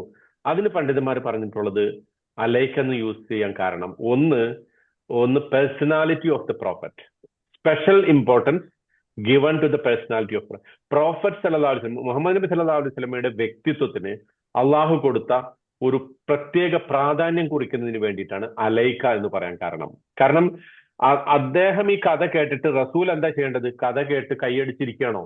അല്ലല്ലോ. പിന്നെയോ ഈ കഥ അദ്ദേഹം ഏറ്റെടുത്തിട്ട് അത് മറ്റുള്ളവർക്ക് പറഞ്ഞു കൊടുക്കണം. അള്ളാഹു ഏത് സീരിയസ്നെസ്സോട് കൂടിയാണോ ആ കഥ പറഞ്ഞു തന്നത്, അതേ സീരിയസ്നെസ്സോട് കൂടി അത് മറ്റുള്ളവർക്ക് വിശദീകരിച്ചു കൊടുക്കേണ്ട ഒരു ബാധ്യത ആർക്കുണ്ട്? റസൂൽ സല്ലല്ലാഹു അലൈഹി വസല്ലം. ആ ഒരു ഇമ്പോർട്ടൻസ് കൊടുക്കാൻ വേണ്ടിയിട്ടാണ് അലൈക്ക എന്ന് പറഞ്ഞത്. അപ്പൊ അല എന്നുള്ളതിൽ ഒരു റെസ്പോൺസിബിലിറ്റിയുടെ മീനിങ് ഉണ്ട് എന്നർത്ഥം. വേറെ ഒരു കഥ കേട്ട് ഈ ചെവി കൂടെ കേട്ട് ഈ ചെവി കൂടെ പുറത്ത് കളഞ്ഞ് പോകുന്നതിന് പകരം take that story in, breathe that story in, then spread it, you know, അത് മറ്റുള്ളവർക്ക് പ്രചരിപ്പിച്ചു കൊടുക്കുക എന്ന ഒരു പ്രധാനപ്പെട്ട ഉത്തരവാദിത്വം. അത് അള്ളാന്റെ റസൂലിന്റെ മേലെ ഇടുന്നത് പോലെയാണ്. അതുകൊണ്ടാണ് അലൈക്ക എന്ന് പറഞ്ഞത്. Allah is dropping that story on the prophet സല്ലല്ലാഹു അലൈഹി വസല്ലം. അള്ളാന്റെ റസൂലിന്റെ മേലെ ആ കഥ ഒന്ന് ചൊരിഞ്ഞിടുകയാണ്. എന്തിനാണത്? സ്പ്രെഡ് ചെയ്യാൻ വേണ്ടിയിട്ട്. അപ്പൊ അത് പ്രവാചകൻ വഹിക്കേണ്ടി വരുന്ന ഒരു വലിയ ഭാരത്തെക്കുറിച്ച് കൂടിയുള്ള സൂചന അതിലുണ്ട് എന്നർത്ഥം. അതുകൊണ്ടാണ് അലൈക്ക എന്ന പദം പ്രയോഗിച്ചത് എന്നതാണ്. രണ്ടാമതൊരു അർത്ഥം പറയുന്നത് അല എന്ന് പറയുമ്പോൾ അത് മേലെ നിന്ന് വരുന്ന ഒരു കഥയാണെന്ന് അർത്ഥമുണ്ട്, അല്ലെ? ഇറ്റ് കംസ് ഫ്രം എബവ് എന്ന് പറഞ്ഞാൽ ഒരു അതോറിറ്റേറ്റീവ് പോയിന്റിൽ നിന്ന്, അള്ളാഹുവിന്റെ ഒരു ഡിവൈൻ വിസ്ഡം, ദൈവികമായിട്ടുള്ള ഒരു ബുദ്ധിയിൽ നിന്നും വിവേകത്തിൽ നിന്നും ഒരു പ്രത്യേക ഹിദായത്തിൽ നിന്നൊക്കെയാണ് ഈ കഥ വരുന്നത്. അതുകൊണ്ട് ഈ കഥ കേട്ട് കഴിഞ്ഞതിന് ശേഷം അതിനെ ആസ്വദിച്ച് റിലാക്സ്ഡ് ആയിട്ട് ഇരിക്കുകയല്ല വേണ്ടത്, മറിച്ച് you should not be comfortable with that. ആ കഥ കേട്ട് കഴിഞ്ഞാൽ പിന്നെ കഥയുടെ അനന്തരഫലമായിട്ടൊരു ഉത്തരവാദിത്വം ഉണ്ട്. ആ ഉത്തരവാദിത്വം എന്താ? ഈ യുവാക്കൾ എന്തിനു വേണ്ടി നിലകൊണ്ടു, ഈ യുവാക്കൾ എന്താണ് ജീവിതത്തിൽ പ്രചരിപ്പിച്ചത്, അത് പ്രചരിപ്പിക്കാനുള്ള ബാധ്യത താങ്കൾക്കുണ്ട് എന്ന ഒരു വലിയ ഉത്തരവാദിത്വം കൂടി ഈ കഥയുടെ പിന്നിലൂടെ അള്ളാഹു സുബ്ഹാനഹു വ തആല പ്രവാചകൻ സല്ലല്ലാഹു അലൈഹി വസല്ലമയ്ക്ക് ഏൽപ്പിച്ചു കൊടുക്കുന്നു എന്ന ഒരു ക്ലിയർ മെസ്സേജ് അവിടെ ഉണ്ട്. ഇനി ബിൽ ഹഖ് നഹ്നു നഖുസ്സു അലൈക നബഅഹും ബിൽ ഹഖ്. ബിൽ ഹഖ് എന്ന് പറയുമ്പോൾ ശരിക്കും നമ്മൾ നേരത്തെ അതിനെക്കുറിച്ച് പറഞ്ഞു, ഇതൊരു ഒരു തെറ്റായ ഒരു വസ്തുതയും ഈ കഥയിലില്ല, മറിച്ച് ഇത് പരിപൂർണമായും എവറി വേർഡ് ഓഫ് ദിസ്, ഇതിന്റെ ഓരോ വാക്കുകളും എന്തല്ല, വ്യർത്ഥമല്ല, വളരെ ആക്യുറേറ്റ് ആയിട്ടുള്ള, സീരിയസ് ആയിട്ടുള്ള, സിഗ്നിഫിക്കന്റ് ആയിട്ടുള്ള, പ്രാധാന്യപൂർവ്വമുള്ള വാക്കുകളാണ്. അള്ളാഹുവിന് മാത്രമേ ഇങ്ങനെ കഥ പറയാൻ പറ്റൂ. ഇത്ര സത്യസന്ധമായി ഈ അറേബ്യയിൽ അന്ന് ഈ അസ്ഹാബുൽ കഹ്ഫിനെ കുറിച്ച് പ്രചരിച്ച എല്ലാ കഥകളും കൂടി ചേർത്ത് വെച്ചിട്ട് അതിന്റെ ഓപ്പോസിറ്റ് ഈ കഥയെ വെച്ചാൽ ആ മറ്റ് കഥകളൊക്കെ നിഷ്പ്രഭമായി പോകുന്ന അർത്ഥത്തിൽ വസ്തുതകളുടെ ഒരു കൃത്യമായ വിവരണം, A clear cut explanation of facts and truths and with a purpose, അതാണ് ഈ ബിൽ ഹഖ് എന്ന് അള്ളാഹു പറയുമ്പോൾ അതുകൊണ്ട് ഉദ്ദേശിക്കുന്നത് അതാണ് കേട്ടാ. ഓക്കെ. ഇനി ഇബ്നു ഉസൈമീൻ മഹാനായ ഒരു സൗദി പണ്ഡിതനാണ്. അദ്ദേഹം ഇതിനെക്കുറിച്ച് പറഞ്ഞത്, ഈ അള്ളാഹു അതിന്റെ കഥ പറയുമ്പോൾ അള്ളാഹു ആ കഥയുടെ ഏറ്റവും ബെസ്റ്റ് ആൻഡ് പെർഫെക്റ്റ് ഫോമില്, ഏറ്റവും സമ്പൂർണവും ഏറ്റവും ഉത്തമമായ രൂപത്തിൽ അള്ളാഹു കഥ പറയുന്നു. കാരണം എന്താ? അതാണ് നമ്മൾ ശ്രദ്ധിക്കേണ്ട. അള്ളാഹുവിന് ഈ കഥ പറയാനുള്ള അർഹത എന്താണ്? ഒന്ന് ഇൽമാണ്, അള്ളാഹുവിന്റെ നോളജാണ്. അള്ളാഹുവിന് ഈ കഥയെക്കുറിച്ച് അതിന്റെ മുമ്പും പിമ്പും, എത്രയോ മുമ്പും എത്രയോ ശേഷം ഒക്കെ ഉള്ള എല്ലാ നോളജും അള്ളാഹുവിനുണ്ട്. അള്ളാഹു സർവജ്ഞനാണ്, അല്ലെ? അലീമാണ്, അല്ലാമുൽ ഗുയൂബാണ്, എല്ലാ അദൃശ്യമായ കാര്യങ്ങളും അറിയുന്നവനാണ്. പക്ഷെ നോളജ് ഉണ്ടായത് കൊണ്ട് മാത്രം കഥ നന്നായി പറയാൻ പറ്റുമോ? ഇല്ല. പിന്നെയോ അത് ഓണസ്റ്റ് ആയിട്ട് പറയണം.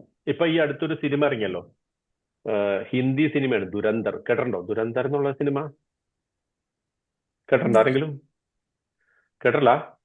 കാണണ്ട, പക്ഷെ കേട്ടോ. അതിനെ കുറിച്ച് കേൾക്കണം എന്ന് പറയാൻ കാരണം, ഒരു മുസ്ലിമിനെ കുറിച്ച് ഇത്രയധികം വെറുപ്പ് ഉൽപ്പാദിപ്പിക്കുന്ന ഈ ഒരു സിനിമ അടുത്തൊന്നും ഇന്ത്യയിലോ ലോകത്ത് എവിടെയോ ഇറങ്ങിയിട്ടില്ല.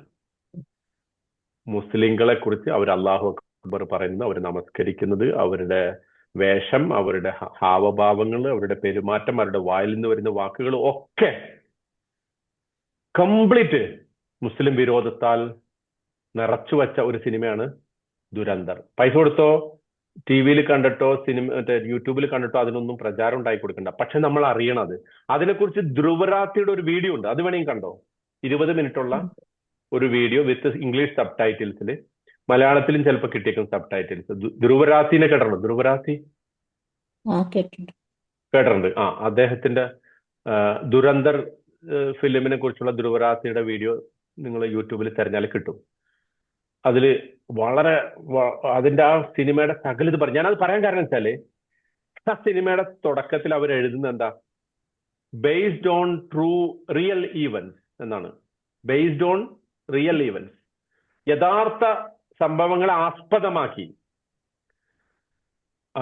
നെഹ്നു നഖുസ്സു അലൈക നബഅഹും ബിൽ ഹഖ് എന്നല്ല പറയുമ്പോ നാം യഥാർത്ഥ സംഭവത്തെ ആസ്പദമാക്കി കഥ പറയല്ല അല്ല പറയുന്നത്. മറിച്ച് ഞാൻ എന്താ പറയുന്നത്? ഞാൻ പറയുന്നത് സത്യമായിട്ടാണ് ഈ കഥ പറയുന്നത്. കഥ എങ്ങനെയാണോ ഉള്ളത് അതുപോലെയാണ് പറയുന്നത്. പക്ഷെ ഈ മനുഷ്യന്മാരെന്താ ചെയ്യുന്നത്?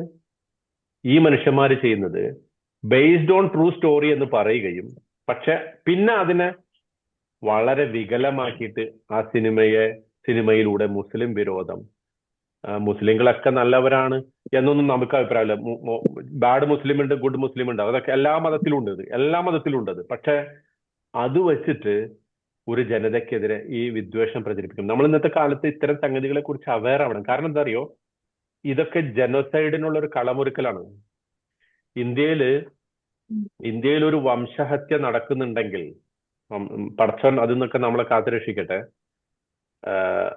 പക്ഷെ അങ്ങനെ ഒരു വംശഹത്യക്ക് കളം ഒരുങ്ങുകയാണോ എന്ന സൂചന ഇത്തരം സിനിമകളൊക്കെ പുറത്തു വരുമ്പോഴാണ് നമുക്ക് ലഭിക്കുക. കാരണം ഹിറ്റ്ലർ ഹോളോകോസ്റ്റ് നടത്തുമ്പോ ഈ ധ്രുവരാത്തിയുടെ വിവരണത്തിൽ അത് പറയുന്നുണ്ട്.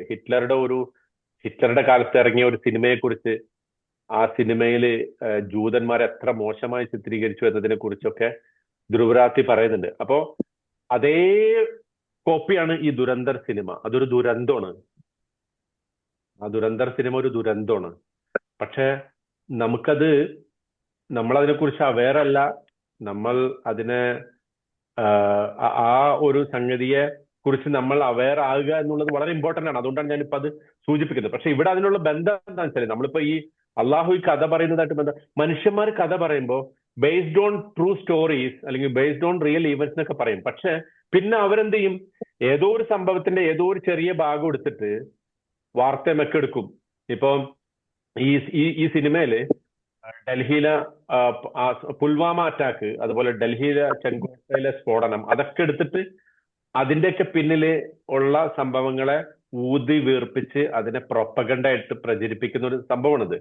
ഈവൻ നല്ല ഡോക്യുമെന്ററികൾ പോലും നല്ല നോളജ് ഉള്ള ആളുകൾ ഉണ്ടാക്കുക, അല്ലെ? ഫാക്ച്വൽ ആയിട്ടാണ് പറയാ. പക്ഷെ അതില് ഓണസ്റ്റി ഉണ്ടാവില്ല എന്ന് പറഞ്ഞാൽ പറയുന്നതിൽ സത്യസന്ധത ഉണ്ടാവില്ല. അതിന്റെ എല്ലാ വശവും പറയൂല. അങ്ങനെ ഉണ്ടല്ലോ. ഇപ്പൊ ഒരു ഡോക്യുമെന്ററി, ഒരു സിനിമ നല്ലൊരു റിയൽ ട്രൂ സംഭവമാണെങ്കിൽ, ഒരു സംഭവത്തെ കുറിച്ചിട്ടുള്ള വിവരണമാണെങ്കിൽ അതിലെന്തുണ്ടാവാം? ആ പറയുന്ന ആളുടെ ഒരു ബയാസ്, അയാളുടെ ഒരു പക്ഷപാതിത്വം അതിൽ വരാം. പക്ഷെ അള്ളാഹു കഥ പറയുമ്പോ അള്ളാഹുവിന് ഇൽമുണ്ട്, കൃത്യമായ നോളജ് ഉണ്ട് സംഭവത്തെ കുറിച്ച്. രണ്ടാമത് സിദഖ് ഉണ്ട്. സിദഖ് എന്ന് പറഞ്ഞാൽ എന്താ? ഓണസ്റ്റി ഉണ്ട്. ഓക്കെ, ആരോ അത് ചോദിക്കാൻ വന്നോ? ഓക്കെ, അപ്പൊ ഇതാണ് ഈ രണ്ട് പ്രധാനപ്പെട്ട സംഭവങ്ങളാണ് അള്ളാഹുവിന്റെ കഥ പറച്ചിലിനുള്ള അർഹത. എന്ന് മാത്രമല്ല, ആ രൂപത്തിലാണ് അള്ളാഹു കഥ പറയുക എന്നർത്ഥം. എന്ന് മാത്രമല്ല, അത് മോസ്റ്റ് എലക്വന്റ് ആയിട്ടാണ് അള്ളാഹു പറയുക, അതിവാചാലമായിട്ട്. അഫ്സഹ ലിസാനി, അല്ലെ? അഫ്സഹ ലിസാനിലെ ഏറ്റവും നല്ല സ്പീച്ചായിട്ട്, ഏറ്റവും നല്ല ഉദ്ദേശത്തോടു കൂടി, ഏറ്റവും നല്ല അനന്തരഫലം ഉദ്ദേശിച്ചുകൊണ്ട് അള്ളാഹു കഥ പറയുന്നു. അന്തിമമായിട്ട് ആ കഥയുടെ ലക്ഷ്യം എന്തായിരിക്കും? ഗൈഡിങ് ഹ്യൂമാനിറ്റി, മനുഷ്യരെ നല്ലതിലേക്ക് നയിക്കുക. പരസ്പരം വെറുക്കാനും പരസ്പരം അടിക്കാനും പരസ്പരം ഉന്മൂലനം വരുത്താനും മറ്റുള്ളവരുടെ അവകാശം കവർന്നെടുക്കാനും അവനെ അപഹസിക്കാനും അതിന് മാത്രമായിട്ടല്ല. പക്ഷെ ഈ മനുഷ്യന്മാരുടെ കഥ പറച്ചില്, ബേസ്ഡ് ഓൺ ട്രൂ സ്റ്റോറി എന്നൊക്കെ പറഞ്ഞിട്ടുള്ള കഥ പറച്ചിലും അള്ളാഹുവിന്റെ കഥ പറച്ചിലും തമ്മിലുള്ള വ്യത്യാസമാണ്. അതാണ് ഇവിടെ ബിൽ ഹക്ക്. അത് പറയാനാണ് ഞാൻ ഇത്രയും പറഞ്ഞത്. കൂട്ടത്തില് നമുക്ക് ഇത്തരം സംഗതികളെ കുറിച്ചുള്ള ഒരു അവയർനെസ് ഉണ്ടാകാനും കൂടി വേണ്ടിയിട്ട് കേട്ടാ. നമ്മൾ ഖുർആൻ മുന്നിൽ വെച്ച് വിശദീകരിക്കുമ്പോൾ ഇത്തരം സമകാലിക സംഭവങ്ങളിലൂടെയൊക്കെ കടന്നു പോകേണ്ടി വരും. അതും ഇതിന്റെ ഒരു പർപ്പസാണ്. ഈ സ്റ്റോറിയുടെ ഒരു പർപ്പസ് അതുകൂടിയാണ് കേട്ടാ. പിന്നെ ഇവിടെ ഈ ബിൽ ഹക്ക് എന്ന് പറയാനുള്ള കാരണം, ഇത് ഈ സ്റ്റോറിക്ക് ഒരു പ്രത്യേക പർപ്പസ് ഉണ്ട്, അതുകൂടി സൂചിപ്പിക്കാനാണ്. അതായത് ഓരോന്നും വളരെ കൃത്യമായ ലക്ഷ്യത്തോട് കൂടിയിട്ടാണ് നാം കഥ പറയുന്നത്, സത്യസന്ധമായിട്ടാണ് പറയുന്നത്, ഫാക്ച്വൽ ആയിട്ടാണ് നാം പറയുന്നത് എന്ന ഏറ്റവും പ്രധാനപ്പെട്ട ഒരു സംഭവമുണ്ട് കേട്ടോ. അതാണ് ഇതിന്റെ വിശദീകരിക്കുന്നത്. ഇനി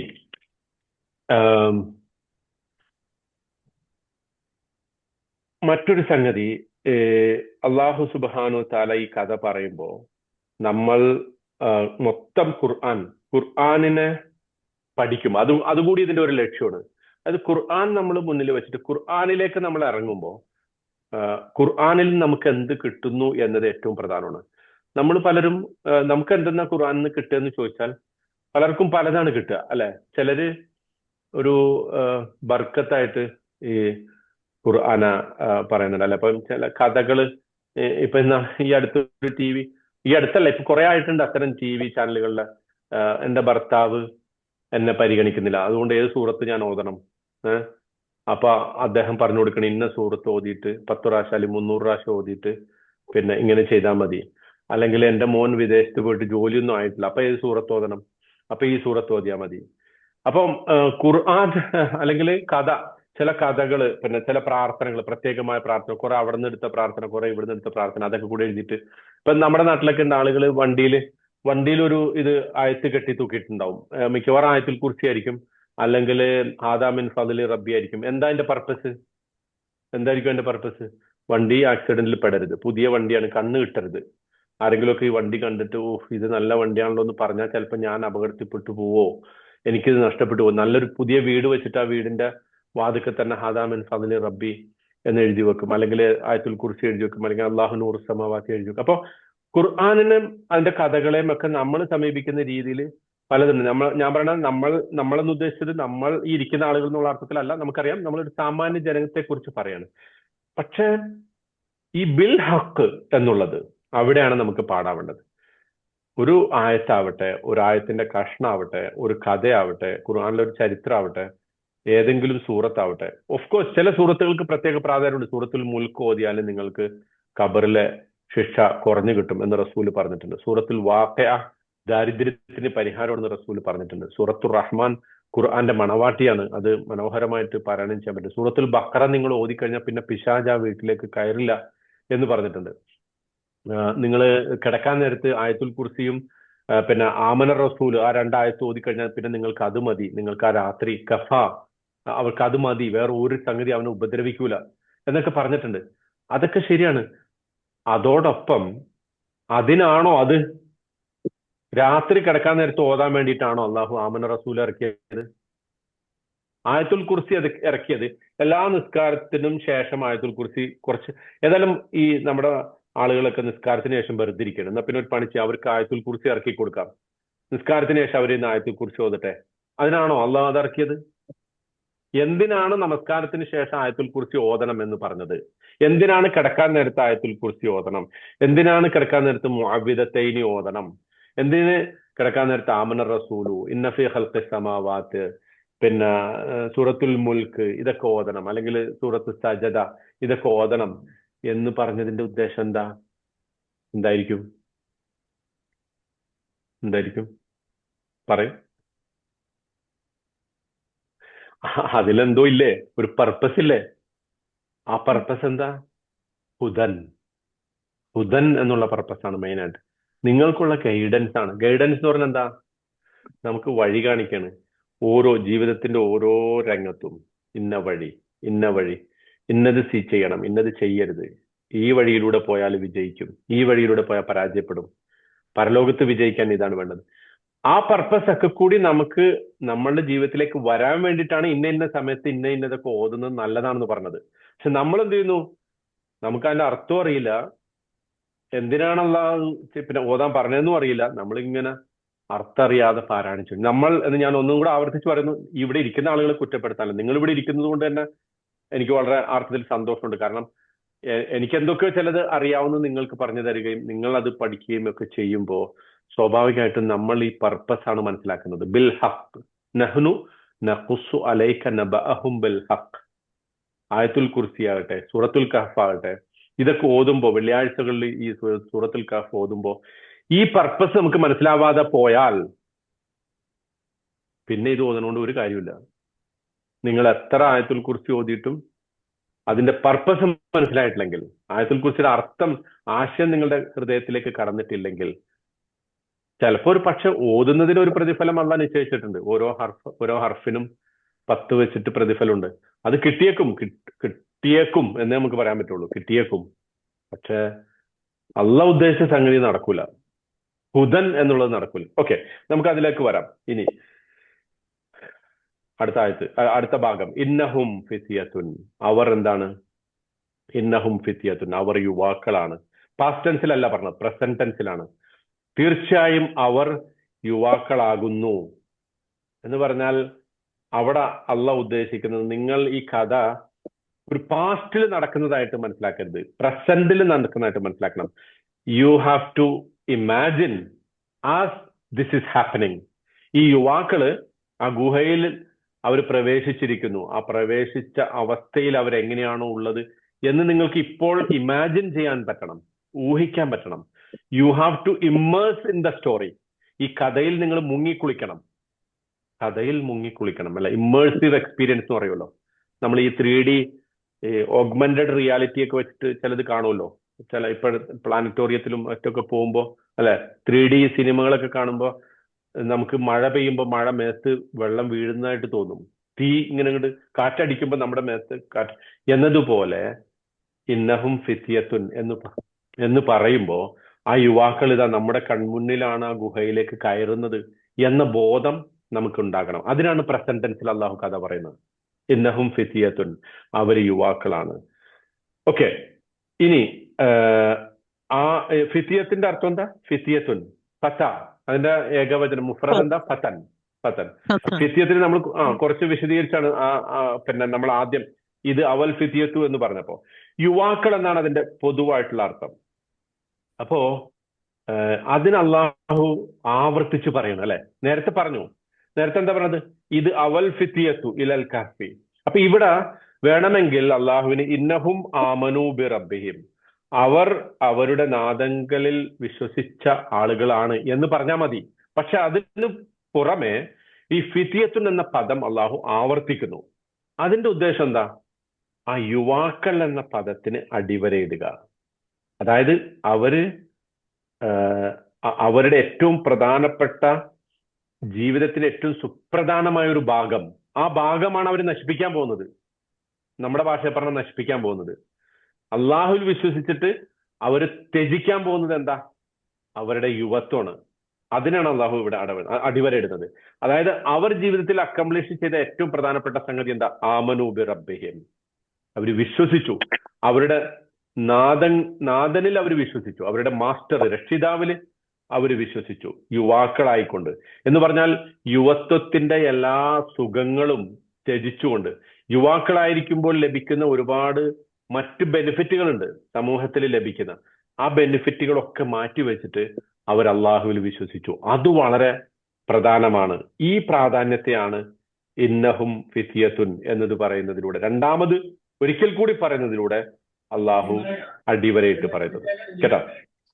ഇനി ശരിക്ക് ഈ യുവാക്കളായിട്ടുള്ള ആളുകൾ വിശ്വസിക്കുക എന്ന് പറയുന്നത് ഒരു മിറക്കിളാണ് എന്നതുകൂടി അള്ളാഹു ഇവിടെ അടിവരയിടുന്നുണ്ട്. കാരണം എന്താ? യുവാക്കളെ സംബന്ധിച്ചിടത്തോളം ലക്ഷറിയുടെ പിന്നാലെ പോവുക, എന്റർടൈൻമെന്റിന്റെ പിന്നാലെ പോവുക, മനസ്സെന്താണോ ചെയ്യുന്നത്. ഇപ്പോഴത്തെ കാലത്തൊക്കെ പ്രത്യേകിച്ചും അല്ലെ, സോഷ്യൽ മീഡിയയുടെ അഡിക്റ്റ് ആണ് നമ്മുടെ യുവാക്കള്. ഫോണിൽ നിന്ന് തല ഉയർത്താൻ നേരമില്ലാത്തൊരു പിന്നെ യുവാക്കളും വലിയവരും ഒക്കെ തന്നെ. നമ്മള് ആരും വലിയ മെച്ചമൊന്നുമില്ല, പ്രത്യേകിച്ച് നമ്മളൊക്കെ തന്നെ ഇതിന്റെ അകത്ത് പിന്നെ അഡിക്റ്റ് ആണ്.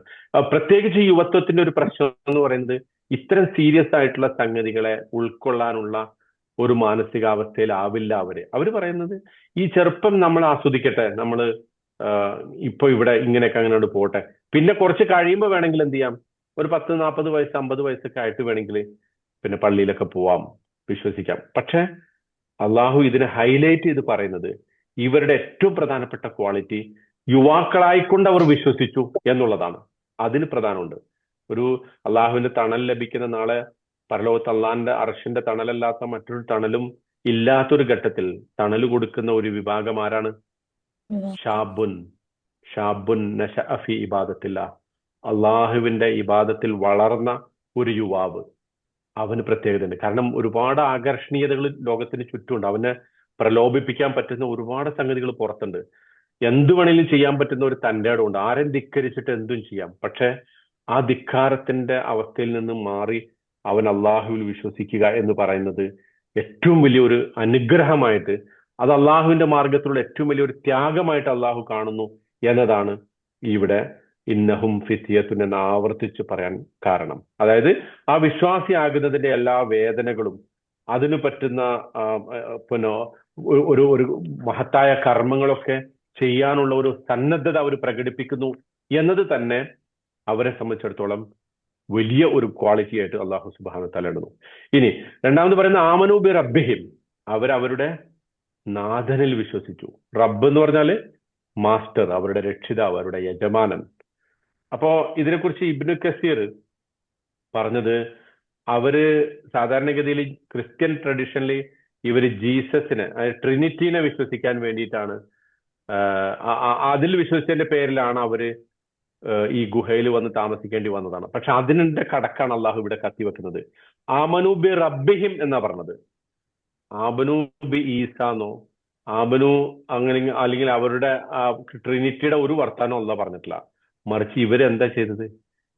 അവരുടെ റബ്ബിലാണ് വിശ്വസിച്ചത്, ഏകദൈവത്വത്തിലാണ്.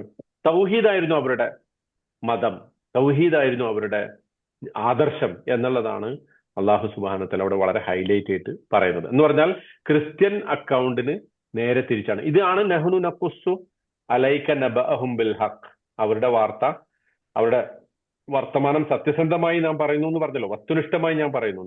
അതിന്റെ ഏറ്റവും പ്രധാനപ്പെട്ട ഒരു പോയിന്റ്, അവര് വിശ്വസിച്ചത് ഈ ത്രിയേകത്വത്തിലല്ല, പിതാവ് പുത്രൻ പരിശുദ്ധാത്മാവ് ഈ ത്രിയേകത്വത്തിലല്ല വിശ്വസിച്ചത്, മറിച്ച് അവരുടെ റബ്ബിലാണ് വിശ്വസിച്ചത്, അള്ളാഹുവിലാണ് വിശ്വസിച്ചത്. അതാണ് അവരുടെ ചരിത്രം. അത് അടിവരയിട്ട് പറയാണ് കേട്ടോ. പിന്നെ ഇതിൽ പണ്ഡിതന്മാർക്കിടയിൽ തർക്കമുണ്ട്. ഈ ശരിക്കും ഈ യുവാക്കൾ ഇവരുടെ കഥ ഒരു ക്രിസ്ത്യൻ ട്രഡീഷൻ ആണോ അല്ല ജൂയിഷ് ട്രഡീഷൻ ആണോ എന്നൊക്കെ ഉള്ളത്. പക്ഷെ ആ ഒരു വസ്തുവൊന്നും അള്ളാഹു അഡ്രസ്സ് ചെയ്യുന്നേ ഇല്ല.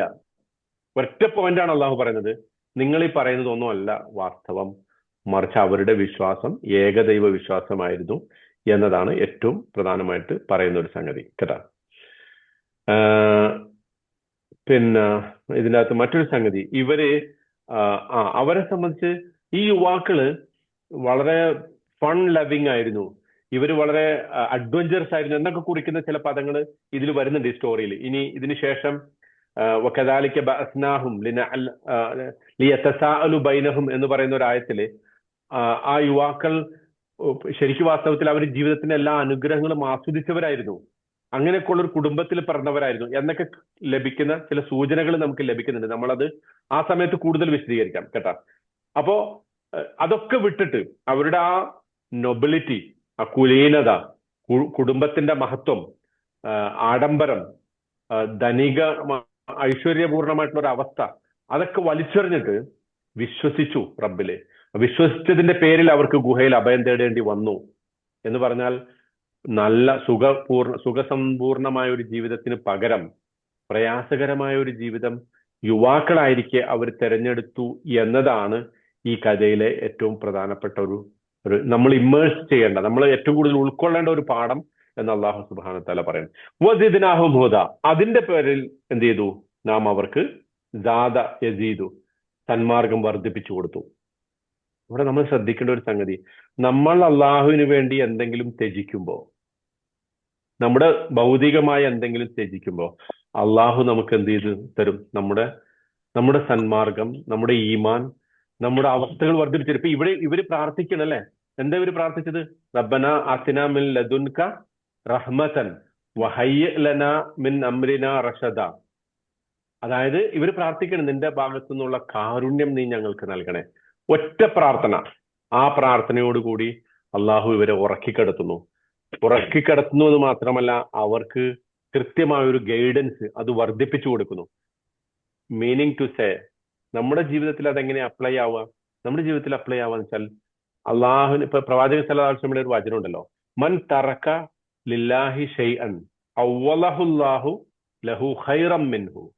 ആരെങ്കിലും അള്ളാഹുവിന് വേണ്ടി എന്തെങ്കിലും ഒരു കാര്യം ഉപേക്ഷിച്ചാൽ, അള്ളാഹു എന്ത് ചെയ്യും? അവൻ അതിനേക്കാളും നല്ലത് പകരം നൽകും. ഇപ്പൊ ഉദാഹരണത്തിന് നമ്മൾ പലിശക്ക് എടുത്തിട്ട് വേണമെങ്കിൽ നമുക്ക് നല്ല കാറ് വാങ്ങിക്കാം, പലിശക്ക് എടുത്തിട്ട് നല്ല വീട് വെക്കാം. പക്ഷെ ആ പലിശ ഹറാമാണെന്നതിന്റെ പുറത്ത് നമ്മളത് ഉപേക്ഷിച്ചാൽ നമ്മൾ എന്താണോ ഒരു പക്ഷെ ആഗ്രഹിച്ചത്, ഒരു പക്ഷേ നമുക്ക് അതിനേക്കാളും നല്ല വാഹനം പലിശ ഇല്ലാതെ തന്നെ വാങ്ങിക്കാൻ പറ്റുന്ന ഒരു അവസ്ഥ അള്ളാഹു ഉണ്ടാക്കി തന്നു വരും. ചിലപ്പോൾ അത് നടന്നോളുന്നില്ല, അപ്പോഴും നമ്മൾ പഴയ കാറ് തന്നെ ഉപയോഗിക്കേണ്ടി വരും. പക്ഷേ നമ്മൾ ആ ഉപേക്ഷിച്ചതിന്റെ പേരിൽ ജീവിതത്തിലെ വരാനിരുന്ന പല അപകടങ്ങൾ, പല പരീക്ഷണങ്ങൾ, മനസ്സമാധാനം, അതാണല്ലോ ഏറ്റവും വലുത്. എത്രയോ വലിയ കാറോ വീടോ ഒക്കെ ഉണ്ടാകുന്നതിനേക്കാളും വലുത് എന്താ വേണ്ടത്? അത് നമുക്ക് പകരം തരും അള്ളാഹു. ആളുകൾ പലപ്പോഴും മനസ്സമാധാനം നഷ്ടപ്പെടുന്നതിന്റെ കാരണം എന്താ? ഇത്തരം അള്ളാഹു നിഷിദ്ധമാക്കിയ സംഗതികളുടെ പിന്നാലെ പോകുമ്പോഴാണ്. നിങ്ങൾ നോക്കൂ, ആർക്കൊക്കെ അങ്ങനെ അല്ലാതെയും മനസ്സമാധാനം നഷ്ടപ്പെടാം. പക്ഷെ ഞാൻ പറയുന്നത് മൊത്തത്തിൽ മനുഷ്യർ എങ്ങനെയാണ് മനസ്സമാധാനം നഷ്ടപ്പെട്ടവരാകുന്നത്? അള്ളാഹു നിഷിദ്ധമാക്കിയതിന്റെ പിന്നാലെ ആർത്തിയോടുകൂടി, ആസക്തിയോടുകൂടി പോകുമ്പോഴാണ് അവർക്ക് അതൊക്കെ ഉണ്ടാവുന്നത്. അതിനെ നമ്മുടെ ജീവിതത്തിൽ അള്ളാഹു നിഷിദ്ധമാക്കിയതിന്റെ പേരിൽ നമ്മൾ മാറ്റിവെച്ചാൽ ചിലപ്പോൾ ഒരു പക്ഷെ ഭൗതികമായി നമുക്കൊന്നും ഉണ്ടായിന്ന് വരില്ല, പക്ഷെ ഒരു ഹൃദയ സുഖം, ഒരു മനസ്സമാധാനം അതുണ്ടാകും. മനസ്സിലാവശ്യം പറഞ്ഞല്ലോ, ലൈസത്തിൽ ഗിന ഫി കസ്റത്തിൽ അർള് ഇന്നമൽ ഗിന ഗിനൻ നഫ്സ്. ഒരുപാട് വസ്തുക്കൾ ഇങ്ങനെ വാങ്ങിക്കൂട്ടി, നല്ല വീട്, നല്ല കാറ്, ഇതിലല്ല ഐശ്വര്യം. ഐശ്വര്യം എന്താണ്? ചെറിയ വീടാണെങ്കിലും അതിലൊരു സംതൃപ്തി, ചെറിയ വാഹനമാണെങ്കിലും അതിലൊരു തൃപ്തി, ചെറിയ മക്കൾ ഉണ്ടെങ്കിൽ അതിൽ തൃപ്തി, മക്കളില്ലെങ്കിൽ അതിൽ തൃപ്തി. ഇങ്ങനെ നമുക്ക് എന്താണോ ഉള്ളത് അതിൽ തൃപ്തി കണ്ടെത്താൻ സാധിക്കുന്നിടത്താണ് ഐശ്വര്യമുള്ളത്. മനസ്സിലാവുന്നുണ്ട്? അപ്പോ ഈ യുവാക്കളുടെ കഥ പറഞ്ഞിട്ട് അവർക്ക് അള്ളാഹു സിദ്നാഹും ഹുദ എന്ന് പറയാൻ കാരണം, അവര് വിശ്വസിച്ചതിന്റെ പേരിൽ അവർക്ക് ഭൗതിക സമ്പത്ത് വർദ്ധിപ്പിച്ചു കൊടുത്തുന്നോ, അവർക്ക് ആരോഗ്യം വർദ്ധിപ്പിച്ചു കൊടുത്തുന്നോ, അവർക്ക് സുഖ സൗകര്യങ്ങൾ വർദ്ധിപ്പിച്ചു കൊടുത്തുന്നോ ഒന്നുമല്ല എന്നാ പറയണത്. വിശ്വസിച്ചതിന്റെ പേരിൽ അവർക്ക് എന്താ വർദ്ധിപ്പിച്ചു കൊടുത്തത്? ഹുദ കിട്ടിക്കഴിഞ്ഞാൽ മറ്റൊന്നും വേണ്ട. വമൻ യത്തഖില്ലാഹ യജ്അൽ ലഹു മഖ്റജ. എന്താ അർത്ഥം? വമൻ യത്തഖില്ലാഹ, ആർ അള്ളാഹുവിനെ സൂക്ഷിക്കുന്നുവോ അവൻ അള്ളാഹു എന്ത് ചെയ്യും? യജ്അൽ ലഹു മഖ്റജ, അവന്റെ പ്രശ്നങ്ങളിൽ നിന്ന് ഒരു പുറത്തു കിടക്കാനുള്ള വഴി അള്ളാഹ് തുറന്നു കൊടുക്കും. നമ്മൾ ചിലപ്പോ വലിയ വലിയ പ്രശ്നങ്ങളിൽ കിടന്ന് ഉഴറുമ്പോ ഒരു പുറത്തേക്കുള്ള ഒരു വഴി അള്ളാഹു തുറന്നു തരും. വയജ്അൽ ലഹു ഫുർഖാൻ എന്ന് വേറൊരു സ്ഥലത്ത് പറയുന്നുണ്ട്. സത്യത്തെയും അസത്യത്തെയും വേർതിരിച്ച് മനസ്സിലാക്കാനുള്ള ഒരു ഫുർഖാൻ അള്ളാഹു സുബ്ഹാനഹു വ തആല വർദ്ധിപ്പിച്ചു കൊടുക്കും എന്നർത്ഥം. ഇനി ആലോചിച്ച് നോക്കൂ, ഈ യുവാക്കള് നമ്മുടെ നാട്ടില് കറാമത്തൊക്കെ ഉള്ളത് ആർക്കായിരിക്കും? കറാമത്തൊക്കെ കിട്ടണത് ആർക്കാ?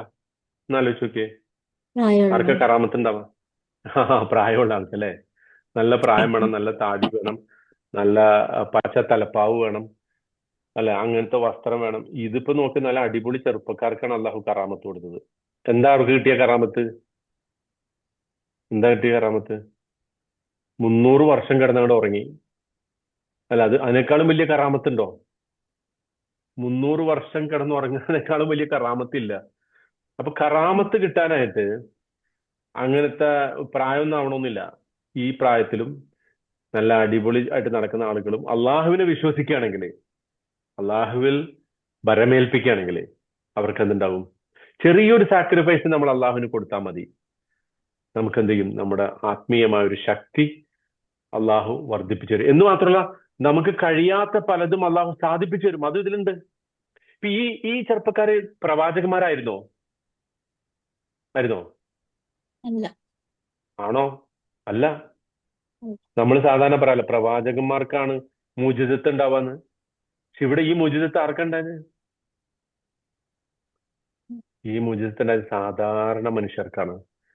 അപ്പോ അങ്ങനെ വിശ്വസിക്കുന്ന ആളുണ്ട്. നമ്മളൊന്നും പ്രവാചകന്മാരല്ലല്ലോ, നമുക്ക് അള്ളാഹ് വഴി കാണിച്ചു തരുമോ? തീർച്ചയായിട്ടും വഴി കാണിച്ചു തരും.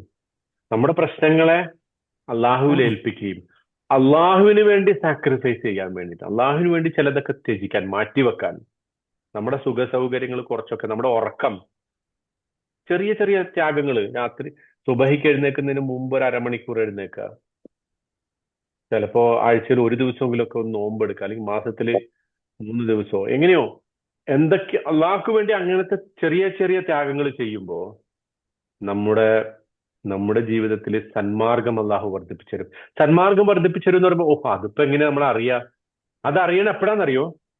നമ്മളൊരു പ്രശ്നത്തിന്റെ മുമ്പിൽ പകച്ചു നിൽക്കുമ്പോ ഈ ഗുഹാവാസികളെ ഉറക്കിയതുപോലെ നമ്മളെ അള്ളാഹു ഇറക്കും ആ പ്രശ്നത്തിൽ നിന്ന്. അവരല്ലാഹു ഉറക്കാണ് ചെയ്തത്, പക്ഷെ നമ്മളല്ലാഹു നമ്മുടെ പ്രശ്നത്തിൽ നിന്ന് ഇറക്കും. മനസ്സിലാവുന്നുണ്ടോ? ഇതിന് എന്തു വേണം? വിശ്വാസം ദൃഢമായിരിക്കണം, ഉറച്ച വിശ്വാസം വേണം. അതിന് പ്രശ്നമുണ്ടോ? ഉറച്ച വിശ്വാസം കിട്ടാൻ നമുക്ക് പറ്റുമോ? പറ്റും. എങ്ങനെ പറ്റുക?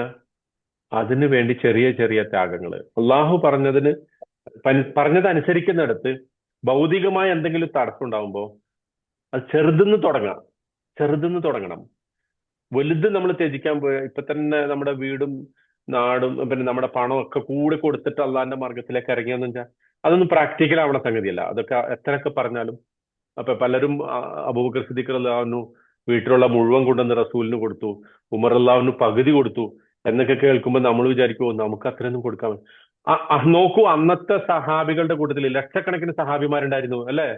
1,00,000 സഹാബിമാർ ഹജ്ജത്തുൽ വിദായിലുണ്ടായിരുന്നു. അതിൽ നമുക്ക് ആകെ അങ്ങനെ കൊടുത്തവർ ആരൊക്കെ അറിയുള്ളൂ? ഉമർ റളിയല്ലാഹു അബൂബക്കർ റളിയല്ലാഹുവിനെ അറിയുള്ളൂ. ബാക്കി സഹാബിമാർ കൊടുക്കാത്തവരുണ്ട്, കുറച്ച് കൊടുത്തവരുണ്ട്, 10 രൂപ കൊടുത്തവരുണ്ട്, 20 രൂപ കൊടുത്തവരൊക്കെ ഉണ്ട്. നമ്മൾ കഴിവനുസരിച്ച് കൊടുക്കുക.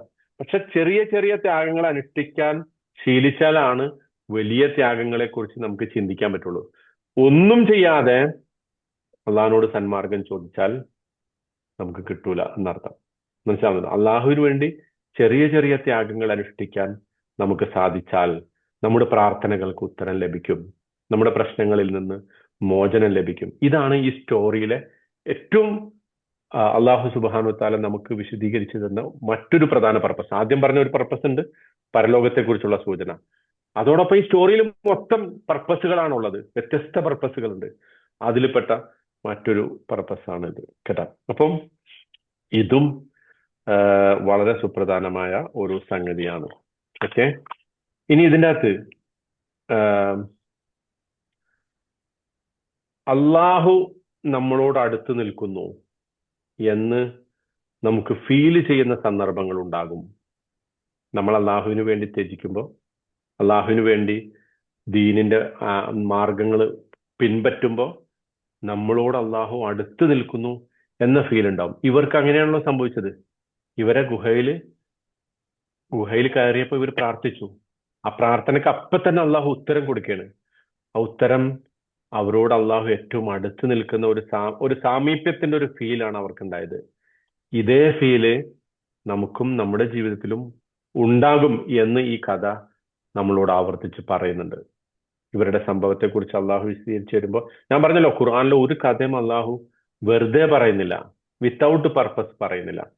അതിന്റെ പർപ്പസ് നമ്മുടെ ജീവിതത്തിൽ പകർത്താൻ പറ്റുന്ന രൂപത്തിൽ, അല്ലെങ്കിൽ നമ്മൾക്കും അത് ലഭിക്കും എന്ന ഉറപ്പ് തന്നുകൊണ്ടാണ് അള്ളാഹു സുബ്ഹാനഹു വതആല കഥ പറയുന്നത്. മനസ്സിലാവുന്നുണ്ടോ? അപ്പോ വസിദ്നാഹും ഹുദ എന്ന് പറയുന്നത് നമ്മുടെ ജീവിതത്തിലും സംഭവിച്ചേ പറ്റൂ. അതിനെന്ത് വേണം? ആമനൂ ബി റബ്ബിഹിം, അള്ളാഹുവിൽ വിശ്വസിക്കണം. നമ്മുടെ യജമാനനാണെന്ന് കരുതി നമ്മൾ വിശ്വസിക്കണം. അള്ളാഹു റബ്ബാവുമ്പോ നമ്മുടെ സ്റ്റാറ്റസ് എന്താ? ഞാൻ ഈ സൂറത്തിന്റെ തുടക്കത്തിൽ പറഞ്ഞു. അത് എന്താണ് നമ്മുടെ സ്റ്റാറ്റസ്?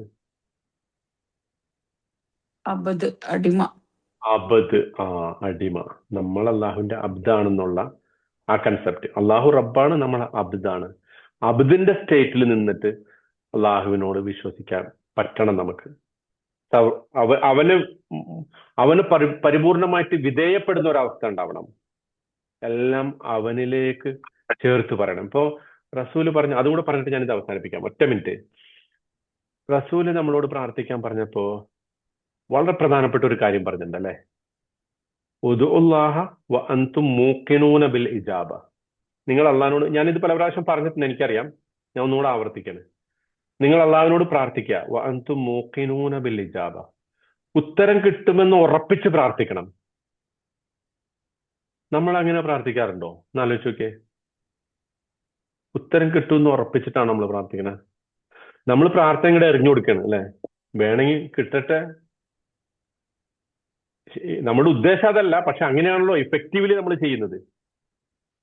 എത്ര പേര് കൃത്യമായി എനിക്ക് ഉത്തരം കിട്ടും, അതെന്റെ മനസ്സിൽ, എൻ്റെ സബ് കോൺഷ്യസ് മൈൻഡിൽ ഞാൻ ഉറപ്പിച്ചിട്ട് ഇത് അള്ളാഹു എനിക്ക് തന്നിരിക്കും, ഞാൻ കിട്ടിയില്ലെങ്കിൽ ഞാൻ പിടിച്ചു വാങ്ങും എന്ന് പറഞ്ഞിട്ട് പ്രാർത്ഥിക്കാറുണ്ട്.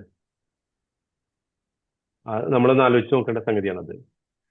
ഇതാണ് ഈ ആമനൂബി റബ്ബിഹിം എന്ന് പറയുന്നത്. നമ്മളും അള്ളാഹു റബ്ബും നമ്മൾ അബുദു ആവുമ്പോൾ ചോദിച്ച്, ഏതുപോലെ ഒരു കുട്ടി, ഒരു ചെറിയ കുട്ടി ഒരു മിഠായി കിട്ടിയിട്ടില്ലെങ്കിൽ കരഞ്ഞത് മേടിച്ചെടുക്കും അല്ലെ, കരഞ്ഞിട്ട് അത് വാങ്ങിച്ചെടുക്കും. ഇതുപോലെ ആയിരിക്കണം നമ്മൾ അള്ളാന്റെ അബുദാവുമ്പോ, അള്ളാഹു നമ്മുടെ റബ്ബാവുമ്പോ അവനോടുള്ള ഒരു ബന്ധത്തിന്റെ ഒരു ഒരു ഒരു ഒരു പവർ അതായിരിക്കണം. ചോദിച്ച് വാങ്ങി എടുത്തിരിക്കും എന്ന ഒരു കൺസെപ്റ്റ്. അത് ഏതെങ്കിലും ഭൗതികമായി പറയുന്നു, മറിച്ച് നമ്മുടെ വിശ്വാസത്തിന്റെയും നമ്മുടെ ആത്മീയതയുടെയും സ്പിരിച്വാലിറ്റിയുടെയും ഒക്കെ ഒരു സുപ്രധാനമായ പാഠമാണ് അത്. അള്ളാഹു സുബ്ഹാനഹു വ തആല അർത്ഥത്തിൽ അള്ളാഹുമായിട്ടുള്ള ബന്ധം നന്നാക്കുന്നവരുടെ കൂട്ടത്തിൽ നമ്മെ എല്ലാവരെയും ഉൾപ്പെടുത്തി അനുഗ്രഹിക്കുമാറാകട്ടെ. ഇതുവരെ പറഞ്ഞതിൽ എന്തെങ്കിലും സംശയം ഉണ്ടെങ്കിൽ ചോദിച്ചിട്ട് നമുക്ക് അവസാനിപ്പിക്കാം. ഇൻഷാ അല്ലാഹ്.